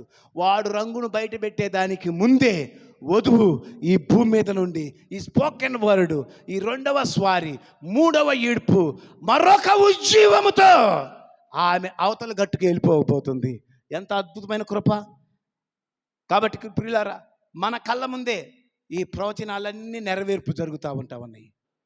మన కళ్ళ ముందే ప్రవక్త చెప్పిన ప్రవచనాలు అన్నీ నెరవేర్పు జరుగుతూ ఉంటున్నాయి. మనకేం జరగబోతుందో, మృగానికి ఏం జరగబోతుందో, మరి ఆ రాజకీయ శక్తులు, దయ్యపు శక్తులు, మత శక్తులు ఏ విధంగా ఏకం కాబోతున్నాయో సమస్తాన్ని దేవుడు మరి మరుగు చేయక మనకు దేవుడు తన వాక్యాన్ని మనకి ఇచ్చాడు, తన శక్తిని మనకి ఇచ్చాడు, తన ప్రభావాన్ని మనకి ఇచ్చాడు, తన పరిశుద్ధాత్మను మనకి ఇచ్చాడు, తన పలకబడిన వాక్యపు ఇడుపును కూడా దేవుడు మనకి ఇచ్చి మనల్ని అనోకువలే ఎత్తబడేదానికి, శరీరాన్ని మార్చుకొని అవతల గట్టుకెళ్ళిపోయే అలాంటి శక్తి కలిగినటువంటి వర్తమానాన్ని దేవుడు మనకు అనుగ్రహించాడు. దేవునికి స్తుతి ఘనత మహిమ ప్రభావం కలుగును గాక. హల్లెలూయా. కాబట్టి ప్రియులారా, ఇప్పుడు వృధా చేసే సమయం కాదు, వృధాగా గడిపే సమయం కాదు, ప్రార్థించే సమయం, కన్నీళ్లతో ప్రార్థించే సమయం, దేవుని సన్నిధిలో గోజాడుకునే సమయం. దేవా, ఈ మహిమకరమైనటువంటి కార్యాన్ని తప్ప మేము ఈ లోకంలో విడిచిపెట్టబడితే అది ఒక భయంకరమైనదయ్యా. దేవా, మమ్మల్ని ఈ లోకం నుంచి తప్పించు ప్రభువా. నాశన పుత్రుడు, పాపపుత్రుడు బయలుపడక ముందే, వాడు తన కార్యాలు చేయడానికి ముందే, దేవా మమ్మల్ని తప్పించు ప్రభువా, నీ రక్తం కింద ఉంచు ప్రభువా, నీ ఆత్మాభిషేకం మాకు దయచేయ ప్రభువా. ఇంకా పెద్ద ఉద్యోగం చేయాలి, ఇక ఇప్పుడు ₹1,00,000 వస్తుంది, 2 లక్షల ఉద్యోగం చూడాలి, ఇదిగో నేను ఒక బిల్డింగ్ కట్టాను దానిపైన ఒకటి వేయాలి, కాదు ఇది సరిపోవట్లేదు, మా ఆవిడని కూడా డ్యూటీకి పంపించేస్తాను, ఆమె కూడా కొద్దిగా ₹1,00,000 చేస్తుంది, మరి ఇంకొక దీని మీదే కడదాము, ఇదిగో పిల్లల్ని అది చదివిద్దాం, ఇది చదివిద్దాం, అది చదివిద్దాం, అది చేద్దాం, ఇది చేద్దాం. అలాంటి సమయం ఇంకా లేదు, అలాంటి సమయం ఇంక లేదు. ఇక ఎన్నో ఆశలు పెట్టుకుంటున్నారేమో, ఎన్నో కోరికలు ఉన్నాయేమో, ఎన్నెన్నో ఉద్రేకాలు ఉన్నాయేమో. ప్రియ సోదరి సోదరులారా, అవన్నీ నెరవేర్పు చేసుకునేదానికి కాదు, కానీ మనం ఎత్తబడేదానికి ఆలోచించాలి, మన శరీరం రూపాంతరం చెందేదానికి ఆలోచించాలి. ఇది తప్ప నువ్వు ఎంత సంపాదించినా, ఎన్ని బిల్డింగ్లు కట్టినా, ఎన్ని డ్యూటీలు చేసి నువ్వు ఎగస్ట్రా డబ్బులు సంపాదించినా, ఎన్నో భోగభోగాలు సంపాదించినా, భూమికి భూమి, బిల్డింగ్కి ఏదేదో సంపాదించినా అది అంతా కూడా ప్రియమైన దేవుని పిల్లారా ఎత్తబడుటకు సాటి కాదు. ఎత్తబడేదానికి సమయాన్ని ఇవ్వండి, ప్రార్థించేదానికి సమయాన్ని ఇవ్వండి, ప్రభు సన్నిధిలో గడిపేదానికి సమయాన్ని ఇవ్వండి, పరిశుద్ధాత్మను పొందేదానికి ఆ సమయాన్ని ఇవ్వండి. దేవా, మరొక ఉద్యోగాన్ని ప్రవక్త చెప్పిన దాన్ని, ఆ ఉద్యోగము నాలో రావాలి ప్రభువా, నా కుటుంబంలో రావాలి ప్రభువా, నా భార్యలో రావాలి నాయన, నా భర్తలో రావాలి నాయన, నా పిల్లల్లో రావాలి నాయన, నా సంఘంలో రావాలి నాయన, నా బంధువులో రావాలి నాయన. నా కుటుంబం నశించిపోకూడదయ్యా, నా కుటుంబ సమేతముగా ప్రభువా.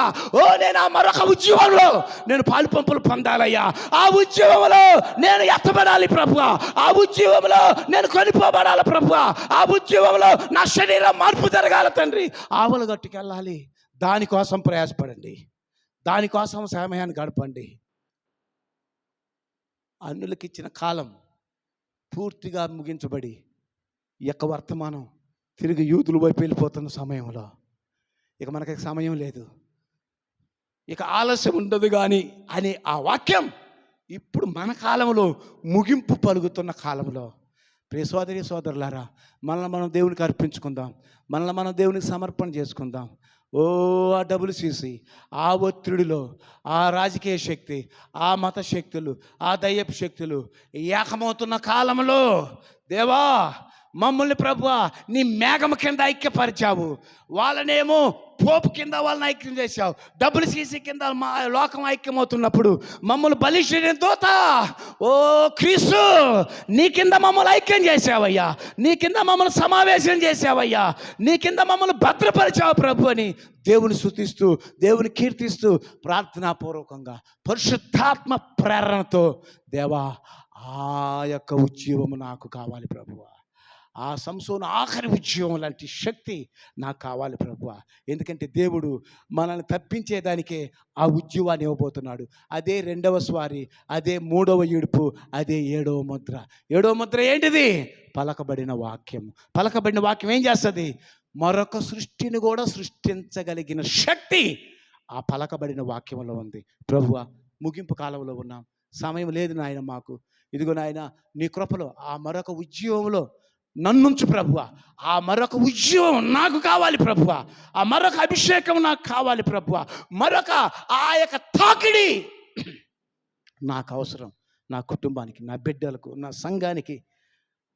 ఇంకా మిగిలింటే ఇంకా ఎవరైనా రావాల్సిన వాళ్ళు, నా బంధువులు, మిత్రులు, స్నేహితులు, శ్రేయోభిలాసులు ఎవరైనా ఉంటే రావాలి ప్రభు అని మనం ప్రార్థనలో గడిపే సమయం, ఆత్మతో నింపబడుతూ కొనసాగే సమయం, ప్రార్థనాత్మతో ఉండాల్సిన సమయం, పరిశుద్ధాత్మను పొందుకుంటూ ఆ అభిషేకం కింద ఉండే సమయం ఇది. సమయాన్ని పోనీకని నా సహోదరి సహోదరులారా, మీ కుటుంబాల్లో కలహాలను వదిలిపెట్టండి, దేశాలను వదిలిపెట్టండి, అమర్యాదను వదిలిపెట్టండి, ప్రేమను కలిగి ఉండండి, ఆత్మను కలిగి ఉండండి, అభిషేకాన్ని కలిగి ఉండండి, ఒకరినొకరు మరి ప్రార్థించుకోనండి, ఒకరినొకరు శక్తిని పొందుతూ ఉండండి. ఆ ఉద్యోగాన్ని పొందుకునేదాకా మనం ఆ ఉద్యోగంలోనే అవతల గట్టుకు మనం వెళ్ళి ఆ యొక్క క్షయమైనది అక్షయతను ధరించుకుంటున్నప్పుడు, మృతులు లేపబడుతున్నప్పుడు, మరి మనము కూడా ఆ క్షయమైనది అక్షయతను ధరించుకున్నప్పుడు, మత్స్యమైనది అమర్త్యతను ధరించుకున్నప్పుడు మనం పౌలు చెప్పిన ఆ ప్రవచనం, ఓ మరణమా నీ ముళ్ళు ఎక్కడ, మరణమా నువ్వు నన్ను తాకలేవు. దేవునికి స్తోత్రం. ఎందుకని ఇప్పుడు ఈ యొక్క మరి అంత్యక్రీస్తు యొక్క గడియలు పైకి లేవబోతున్న సమయం ఇది, వధువు పైకి వెళ్ళిపోతున్న సమయం ఇది, వాళ్ళంతా WCC కింద మరి పూర్తి అయిపోతున్నటువంటి సమయం. మనము బలిష్ఠైన దూత పరిశుద్ధాత్మ క్రింద మనం ఐక్యమగుతున్నటువంటి కాలము. చూడండి, లోకమేమో తన ఐక్యతలో వెళ్తుంది, దేవుడు మనల్ని తన ఐక్యతలోనికి తీసుకుని వెళ్తున్నాడు. ఎంత గొప్ప అదృష్టమైనటువంటి కార్యం ఇది. దేవుడి వర్తమానం ఇచ్చినందుకు మనం దేవుని స్తుతిద్దామా, దేవుని గణపరుద్దామా, దేవుని మహిమపరుద్దామా, దేవుని గణపరుద్దామా. దేవా, ఆ ఉద్యోగం నాలోకి రావాలి ప్రభువా, ఆ యొక్క నాయన ఆ యొక్క శక్తి నాకు కావాలి ప్రభువా. మా ప్రవక్త చెప్పిన మరొక ఉద్యోగము దేవా మాకు కావాలి. ఎందుకు ఇన్నిసార్లు, ఎందుకు ఇలాగూ వర్తమానం మనల్ని ఎందుకు అంత బలవంతంగా మనల్ని ప్రేరేపిస్తుంది? ఏదో మన ముందున్నారు ఈ రోజుల్లో, ఏదో ఆ పరిశుద్ధాత్మ తాకిడి, ఆ యొక్క మరొక ఆ యొక్క తాకిడి మనల్ని ఏదో చేయబోతుంది, మనకి ఏదో ఆ అనుభూతిని మనకి ఇవ్వబోతుంది, మనం ఆ అనుభూతిని మనం పొందబోతున్నాం. అలాగూ పొందుకొని మనము ఈ లోకాన్ని ఛేదించి, ఈ లోకాన్ని జయించి మనం అవతల గట్టుకెళ్ళిపోబోతున్నాం. అందుకనే సమయాన్ని పోనీయకండి, సమయం ఉన్న చెప్పు వర్తమానాలు చదవండి, వాక్యాన్ని చదవండి, ప్రార్థన చేయండి. మరి ఆ సమయాన్ని ఎట్టి పరిస్థితిలో వృధా చేసుకోవద్దు. ధ్యానించండి, స్తుతించండి.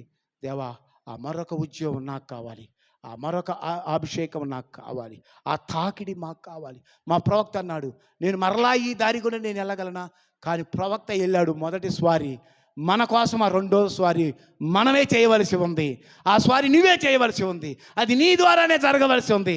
వధువే ఈ రెండవ స్వారీలో, ఈ రెండవ ప్రయాణాన్ని పయనించేదే ఈ యొక్క వధువు ఉన్నది. దేవా, అటు కృపలో నన్ను జ్ఞాపకం చేసుకో, అటు కృపలో మమ్మల్ని జ్ఞాపకం చేసుకో ప్రభువా.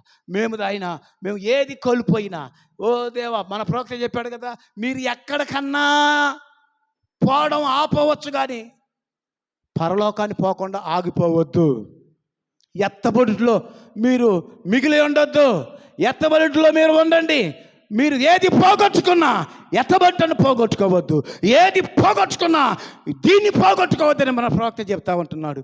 నా సోదరి సోదరులారా, దేవా, అల్పులమైన మమ్మల్ని, అయోగ్యులమైన మమ్మల్ని ప్రభువా, ఇదిగో ఇంకా మేము ఏమైనా దిద్దుకోవాల్సి ఉంటే, ఏమైనా సిద్ధం చేసుకోవాల్సి ఉంటే ప్రభువా, మా శరీరాన్ని, మా ఆత్మను, మా ప్రాణాన్ని మీ చేతులకు మేము సమర్పణ చేసుకుంటున్నామయ్యా.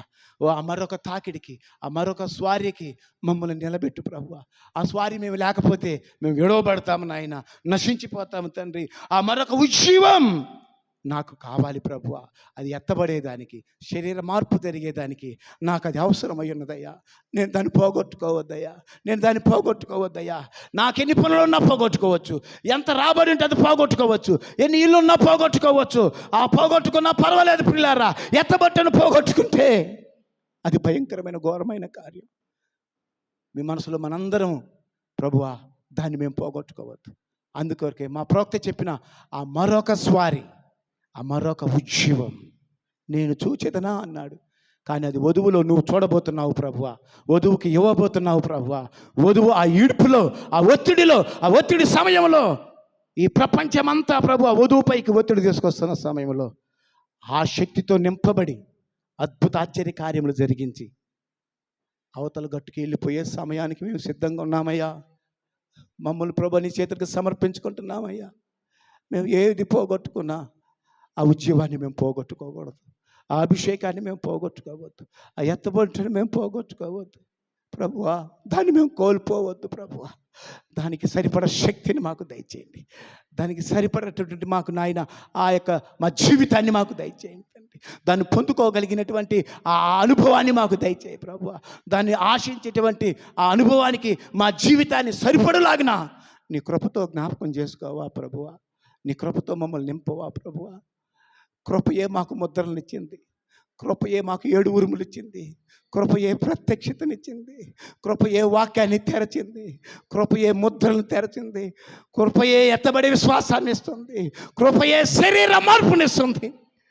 కృప తప్ప మాకు ఏరొకటి లేదయ్యా. నీ కృప మాకు దయచేయి ప్రభు, నీ కృపను మాకు అనుగ్రహించు ప్రభు అని మనందరం ప్రార్థన చేద్దాం. అయ్యా, నీ కృప నాకు కావాలి ప్రభు. నీ కృప తప్ప వేరొకటి లేదయా, నీ కృప తప్ప ఏరెవరు లేరయా. కృపయే కదా నా. కాబట్టి ప్రియులారా, కృప తప్ప మనకు మరొక మార్గం లేదు. కృపయే మనల్ని ఈ స్థితికి తీసుకుని వచ్చింది, కృపయే మనల్ని నిలబెట్టింది, కృపయే మనల్ని ఇలాగ బలపరుస్తుంది. అందుకే ప్రభువా, నీ కృపను నన్ను ఈడిపోనియద్దు, నీ ఆత్మను నాకు మరలా దయచేయి ప్రభువా. నూతన ఆత్మ నాకు దయచేయమని దావీదు ప్రార్థన చేసి, నేను పోగొట్టుకున్నటువంటి ఆత్మను మరలా తిరిగి దయచేయి ప్రభు అని ఆయన ప్రార్థన చేస్తున్నాడు. పిల్లారా, ఈ చివరి కాలంలో, చివరి టైంలో మనం జీవిస్తున్నాం. మరొక క్రొత్త పోపు రంగం ఎదుకొచ్చాడు. ఇంతకుముందే మతాలన్నీ ఐక్యత కొరకు, రాజకీయాలన్నీ ఐక్యత కొరకు, దేశాల ఐక్యత కొరకు ఇదివరకే పునాది వేసిపోయాడు అంతకుముందు ఉన్న పోపు. ఇక మిగిలింది జరగాల్సింది ఇక ఎంతో సమయం లేదు. దేవా, అవన్నీ మేము చూడకుండా, అవన్నిటిని మేము దాటిపోవునట్లుగా నీ కృపను మాకు దయచేయి ప్రభువా. ఈ భూమి నుండి మమ్మల్ని తప్పించండి, రాకడలో మమ్మల్ని జ్ఞాపకం చేసుకోనండి. ఎత్తబడులో మమ్మల్ని జ్ఞాపకం చేసుకోనండి. దేవా, నీ కృపకు మమ్మల్ని యోగ్యులుగా చేయండి. నీ కృపకు మమ్మల్ని పాత్రులుగా చేయండి. నీ ప్రేమతో నింపండి. అగాపే ప్రేమతో నింపండి. దైవిక ప్రేమతో నింపండి. కక్షలు, కోపములు, భేదములు, విమతములు, మత్సరములు, శరీర కార్యములు సమస్తముని కాల్చివేయండి. ఆ ఉద్యమం కోసం మమ్మల్ని నిలబెట్టండి. అందరూ ఆ విధంగా ప్రార్థన చేస్తూ ఆయన కృపను పొందుచు ఆ ఉద్యమాన్ని పొంది అవతల గట్టుకు చేరు వరకు సమయాన్ని పోనీకండి. సమయాన్ని సద్వినియోగం చేసుకోండి.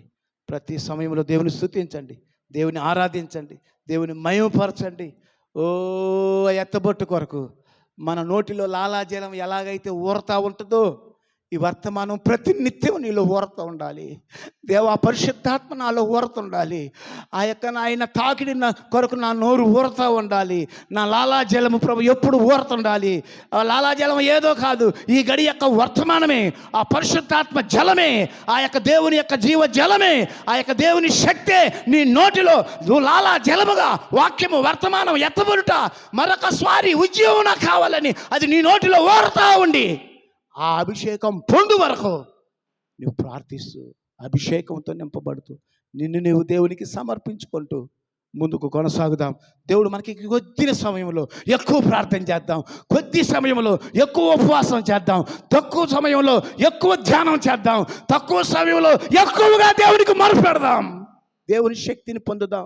దేవా, సంసోన్ అంటున్నాడు, దేవా ఒక్కసారి జ్ఞాపకం చేసుకో ప్రభువా, ఈ ఒక్కసారి జ్ఞాపకం చేసుకో ప్రభువా, ఈ ఒక్కసారి జ్ఞాపకం చేసుకో ప్రభువా అన్నప్పుడు తన జీవితంలో మొదటిసారి చేసిన వానికంటే ఎంతో శక్తివంతంగా దేవుని యొక్క రెండవ స్వారీని చేశాడు.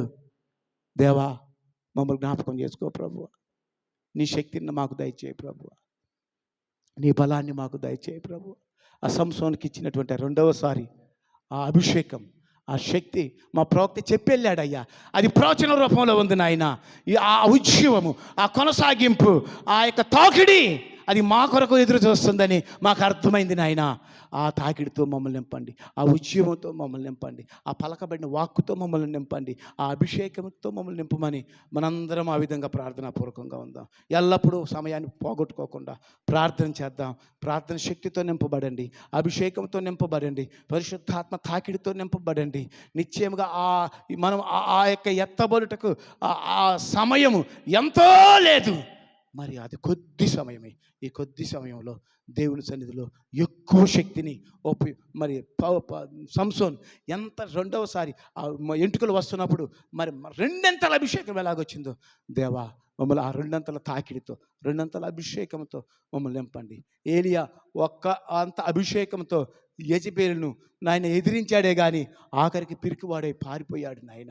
కానీ ఎలీషా రెండంతల శక్తి పొందుకున్నప్పుడు, డబల్ సిలిండర్ లాంటి ఆత్మను పొందుకున్నప్పుడు ప్రభువా, యెజెబెలు అతని కాలంలోనే, ఆహాబు అతని కాలంలోనే చచ్చిపోయారు నాయన.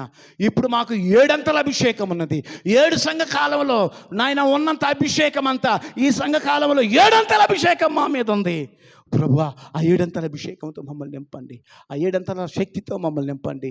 లోకంలోంచి మేము తప్పిపోకుండా, లోకంలో నుంచి మేము నాయన ఉండకుండా ప్రభువా, మేము తప్పించబడి ఆ లోక రాజ్యం కోసం ప్రభువా మమ్మల్ని ప్రార్థనా పరులుగా, భక్తులుగా, పరిశుద్ధులుగా, నీతిమంతులుగా, సత్యవంతులుగా, సజీవ వాక్యానికి వర్తమానానికి సాక్షులుగా, రాకడకు ఎత్తబట్టుకు ప్రభువా ఆ ఉద్యమంతో ప్రభువా మేము ముందుకు కొనసాగి రాబోతున్నటువంటి విపత్తు, నాశనాన్ని, ప్రళయాన్ని, తీర్పును తప్పించుకొని ప్రభువా మేము అవతల గట్టులో ఉండడానికి నీ శక్తిని మాకు దయచేయి, నీ సామర్థ్యాన్ని మాకు దయచేయి, మీ అభిషేకాన్ని మాకు దయచేయమని అందరూ ప్రార్థన చేస్తూ ముందుకు సాగండి.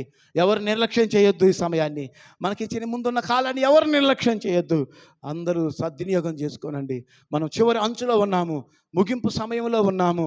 ఆ యొక్క క్రీస్తు ఈరోజు ఆత్మ అభిషేకం పైకి లేబోతున్న కాలం ఇది. నిజంగా వాడు తన పనిని చేసుకునే సొంత కాలం వాడికి రాబోతున్న సమయం ఇది. వధువు ఎత్తబడి అవతలకి వెళ్ళబోసిన సమయం ఇది. అట్టి కృపలో, అట్టి దయలో దేవుడు మనందరినీ జ్ఞాపకం చేసుకొని అట్టి కృపను దేవుడు మనకు అనుగ్రహించును గాక.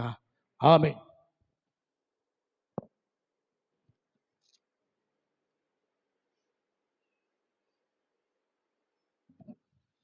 దేవుడు అనుగ్రహించిన దివ్యమైన మాటలను బట్టి మరొకసారి మనమంతా లేచి నిలబడి మన మధ్యన మన దేవుడిని మన స్తుతులతో మన స్తోత్రాలతో కొనియాడదాం. హల్లెలూయా హల్లెలూయా హల్లెలూయా హల్లెలూయా హల్లెలూయా. స్తోత్రములు స్తోత్రములు స్తోత్రములు స్తోత్రములు స్తోత్రములు స్తోత్రములు ప్రభా, స్తోత్రములు తండ్రి, వందనములు వందనములు వందనములు వందనములు దేవా, వందనములు తండ్రి. హల్లెలూయా హల్లెలూయా హల్లెలూయా. స్తోత్రములు స్తోత్రములు స్తోత్రములు స్తోత్రములు స్తోత్రములు స్తోత్రములు స్తోత్రములు స్తోత్రములు స్తోత్రములు స్తోత్రములు వందనములు. జీవం కలిగిన దేవా, జీవాధిపతి, స్తోత్రములు తండ్రి, వందనములు యేసయ్య. రాజా, మరొక్కసారి ఈ రీతిగా తండ్రి మీ సన్నిధానంలో మమ్మల్ని సమావేశపరిచావు ప్రభా. మమ్మల్ని సమావేశపరచడమే కాకుండా ప్రభా, మరొక్కసారి ప్రభా నీవే మా మధ్యకు దిగువచ్చావు తండ్రి. ఎప్పటి వరకు ప్రభా యేసే మీ దాసులను మరుగు చేసుకొని ప్రభా యేసే మాతో మాట్లాడిన దేవుడవై ఉన్నావు తండ్రి. అందును బట్టి వందనములు ప్రభా. అవును యేసయ్య, ఈనాడు ప్రభువా యేసయ్య ఈ ముగింపు కాలంలో మేము జీవించుచున్నాము తండ్రి. ప్రభా, మా కొరకు పంపించబడిన వర్తమానికుడు ప్రభువా యేసయ్య జరగనయ్యన్న కార్యముల గురించి ప్రభా అనేక ప్రవచనాలు ప్రవచించు ఉంటుండగా ప్రభా ఒక్కొక్క ప్రవచనం ప్రభా నెరవేర్చుకుంటా వచ్చిన దేవుడవై ఉన్నావు తండ్రి. ప్రభువా యేసయ్య కాలపు వర్తమానికుడు ప్రవచించిన ప్రవచనాలు అవి మానవ ఆలోచనలు కాదు మా గొప్ప దేవుడా, మానవ తలంపులు కాదు కానీ ప్రభా నీవే బయలుపరిచిన కార్యములు అయి ఉన్నాయి తండ్రి. అవి నీవు బయలుపరిచినవై ఉంటుండగా ప్రభా యేసయ్య అవి నెరవేర్చకుండా ప్రభా నెరవేర్చబడకుండా ఏది ఆపలేదు మా గొప్ప దేవుడా. అందును బట్టే ప్రభా ప్రతి ప్రవచనము నెరవేర్చబడతా ఉండి అన్నది మా గొప్ప దేవుడా. ప్రభువా యేసయ్య స్తోత్రములు తండ్రి. ప్రభువా యేసయ్య ముగింపు కాలములో మా గొప్ప దేవుడా అమెరికా సంయుక్త రాష్ట్రాల నుండి ప్రభువా యేసయ్య ఒక పోపు నిలబెట్టబడతాడని ప్రభా ఆ సమయంలో తండ్రి ప్రభువా యేసయ్య సంఘ శాఖలన్నీ ప్రభువా యేసయ్య ప్రభువా మా గొప్ప దేవుడా ఆ ఆర్సిఎం సంస్థ క్రిందకి ప్రభువా యేసయ్య సమకూర్చబడతాయని ప్రభువా యేసయ్య ప్రవక్త ప్రవచించి ఉంటుండగా మా గొప్ప దేవుడా, ప్రవక్త ప్రవచించిన రీతిగా మా గొప్ప దేవుడా అమెరికా దేశపు సంయుక్త రాష్ట్రాల నుండి ప్రభా మొదటిసారి ప్రభా ఒక వ్యక్తి ప్రభా పోపుగా ప్రభా నియమించబడ్డాడు మా గొప్ప దేవుడా. ప్రభువా యేసయ్య స్తోత్రములు తండ్రి, వందనములు ప్రభా. ఈ సంఘ శాఖలకు మా గొప్ప దేవుడా, ప్రభా సంస్థలకు ప్రభువా యేసయ్య ప్రభువా మా గొప్ప దేవుడా శిరస్సుగా ఉండటానికి ఆ వ్యక్తి నియమించబడ్డాడు మా గొప్ప దేవుడా. రాజా స్తోత్రములు తండ్రి. ఇంకొక ప్రక్కన ప్రభువా యేసయ్య మీ వధువుకు మాత్రము ప్రభా నీవే శిరస్సుగా ఉన్నావు ప్రభా, నీవే నాయకుడిగా ఉన్నావు ప్రభా, నీవే ప్రభువా యేసయ్య మా గొప్ప దేవుడా నడిపించు రాజుగా ఉన్నావు మా గొప్ప దేవుడా. ప్రభువా యేసయ్య వారైతే ప్రభువా మా గొప్ప దేవుడా ప్రభా క్రీస్తుని ఆరాధించుచున్నాం అనుకుంటున్నారు కానీ ప్రభా యేసయ్య మా గొప్ప దేవుడా ప్రభా పోపునే ఆరాధించుచున్నారు ప్రభా, క్రీస్తు విరోధి ఆత్మనే ఆరాధించుచున్నారు మా గొప్ప దేవుడా. అవును ప్రభా, ఆ పోపుని ప్రభా క్రీస్తుకు ప్రతినిధిగా ప్రభా వారు ప్రభా యేసయ్య విశ్వసించుచున్నారు మా గొప్ప దేవుడా. క్రీస్తుకు ఏ రీతిగా ప్రభా యేసయ్య పాపాలు క్షమించే అధికారం కలిగి ఉన్నాడు, ఈ పోపు కూడా ప్రభా పాపాలను క్షమించే అధికారం కలిగి ఉన్నాడని ప్రభా వారు విశ్వసించుచున్నారు మా గొప్ప దేవుడా. ప్రభువా యేసయ్య మా గొప్ప దేవుడా వారు ప్రభా ఒక సాధారణమైన మనుష్యుణ్ణి ప్రభా ఆరాధించుచున్నారు మా గొప్ప దేవుడా. ప్రభువా స్తోత్రములు తండ్రి, వందనములు ప్రభా. మేమైతే ప్రభా నిజ దేవుని ఆరాధించుచున్నాం ప్రభా, నిన్ను ఆరాధించుచున్నాం మా గొప్ప దేవుడా. ప్రభువా స్తోత్రములు తండ్రి. ప్రభా నీవే మా సృష్టికర్తవు ప్రభా, నీవే మమ్మల్ని విమోచించిన విమోచకుడు ప్రభా, నీవే మా సమీప బంధువుడు ప్రభా, నీవే ప్రభా మా రక్త సంబంధివు ప్రభా, మా కోసం రక్తాన్ని కార్చావు ప్రభా, ప్రాణాన్ని పెట్టావు ప్రభా మరణము నుండి ప్రభా తిరిగి లేచిన దేవుడవై ఉన్నావు ప్రభా, పరిశుద్ధాత్మనే సంచకరువునిచ్చావు మా గొప్ప దేవుడా. ప్రభువా యేసయ్య విమోచన దినం వరకు ప్రభా మమ్మల్ని ముద్రించిన దేవుడవై ఉన్నావు ప్రభా. నిన్నే ఆరాధించుచున్నాం ప్రభా, ఒక మనుష్యుని ఆరాధించట్లేదు ప్రభా, క్రీస్తు విరోధి ఆత్మను ప్రభా మేము ఆరాధించటం లేదు మా గొప్ప దేవుడా. ప్రభువా యేసయ్య నీవే ప్రభువా మా గొప్ప దేవుడు ఈ ముగింపు కాలములో తండ్రి మమ్మల్ని సిద్ధపరచడానికి వచ్చిన దేవుడవై ఉన్నావు ప్రభా. యేసయ్య మీ ప్రభా నీవు పంపించిన పెండ్లి వస్త్రంతో ప్రభా మేము అలంకరించబడుచుంటుండగా ప్రభా, మేము కప్పబడుచుంటుండగా ప్రభా మమ్మల్ని సిద్ధపరచుచున్న దేవుడవై ఉన్నావు తండ్రి. ఒకానొక దినమున ప్రభువా యేసయ్య ఈ దేహాలు మార్చబడటానికి గాను ప్రభా రెండింతల అభిషేకాన్ని ప్రభా మా మీద కృమ్మరించనై ఉన్నావు ప్రభా, రూపాంతరపు శక్తిని ప్రభా, రూపాంతరపు విశ్వాసాన్ని ప్రభా మాలో నింపనై ఉన్నావు తండ్రి. ప్రభు ఆ స్తోత్రములు. తొలకరి వర్షము కడవరి వర్షము ప్రభా రెండు ఒకేసారి ప్రభా క్రొమ్మరించనై ఉన్నావు మా గొప్ప దేవుడా. ప్రభు ఆ యేసే ఆ ఉద్యమంలో ప్రభా మేము బలపరచబడి ప్రభా ఆ ఉద్యమంలో ప్రభా మేము పరిపూర్ణత పొందుకొని ప్రభు ఆ యేసయ్య ఆ ఉద్యమాన్ని బట్టి మా గొప్ప దేవుడా ప్రభా మీ కృపను బట్టి మా గొప్ప దేవుడా ప్రభా మా దేహాలు మార్చబడనై ఉన్నాయి తండ్రి.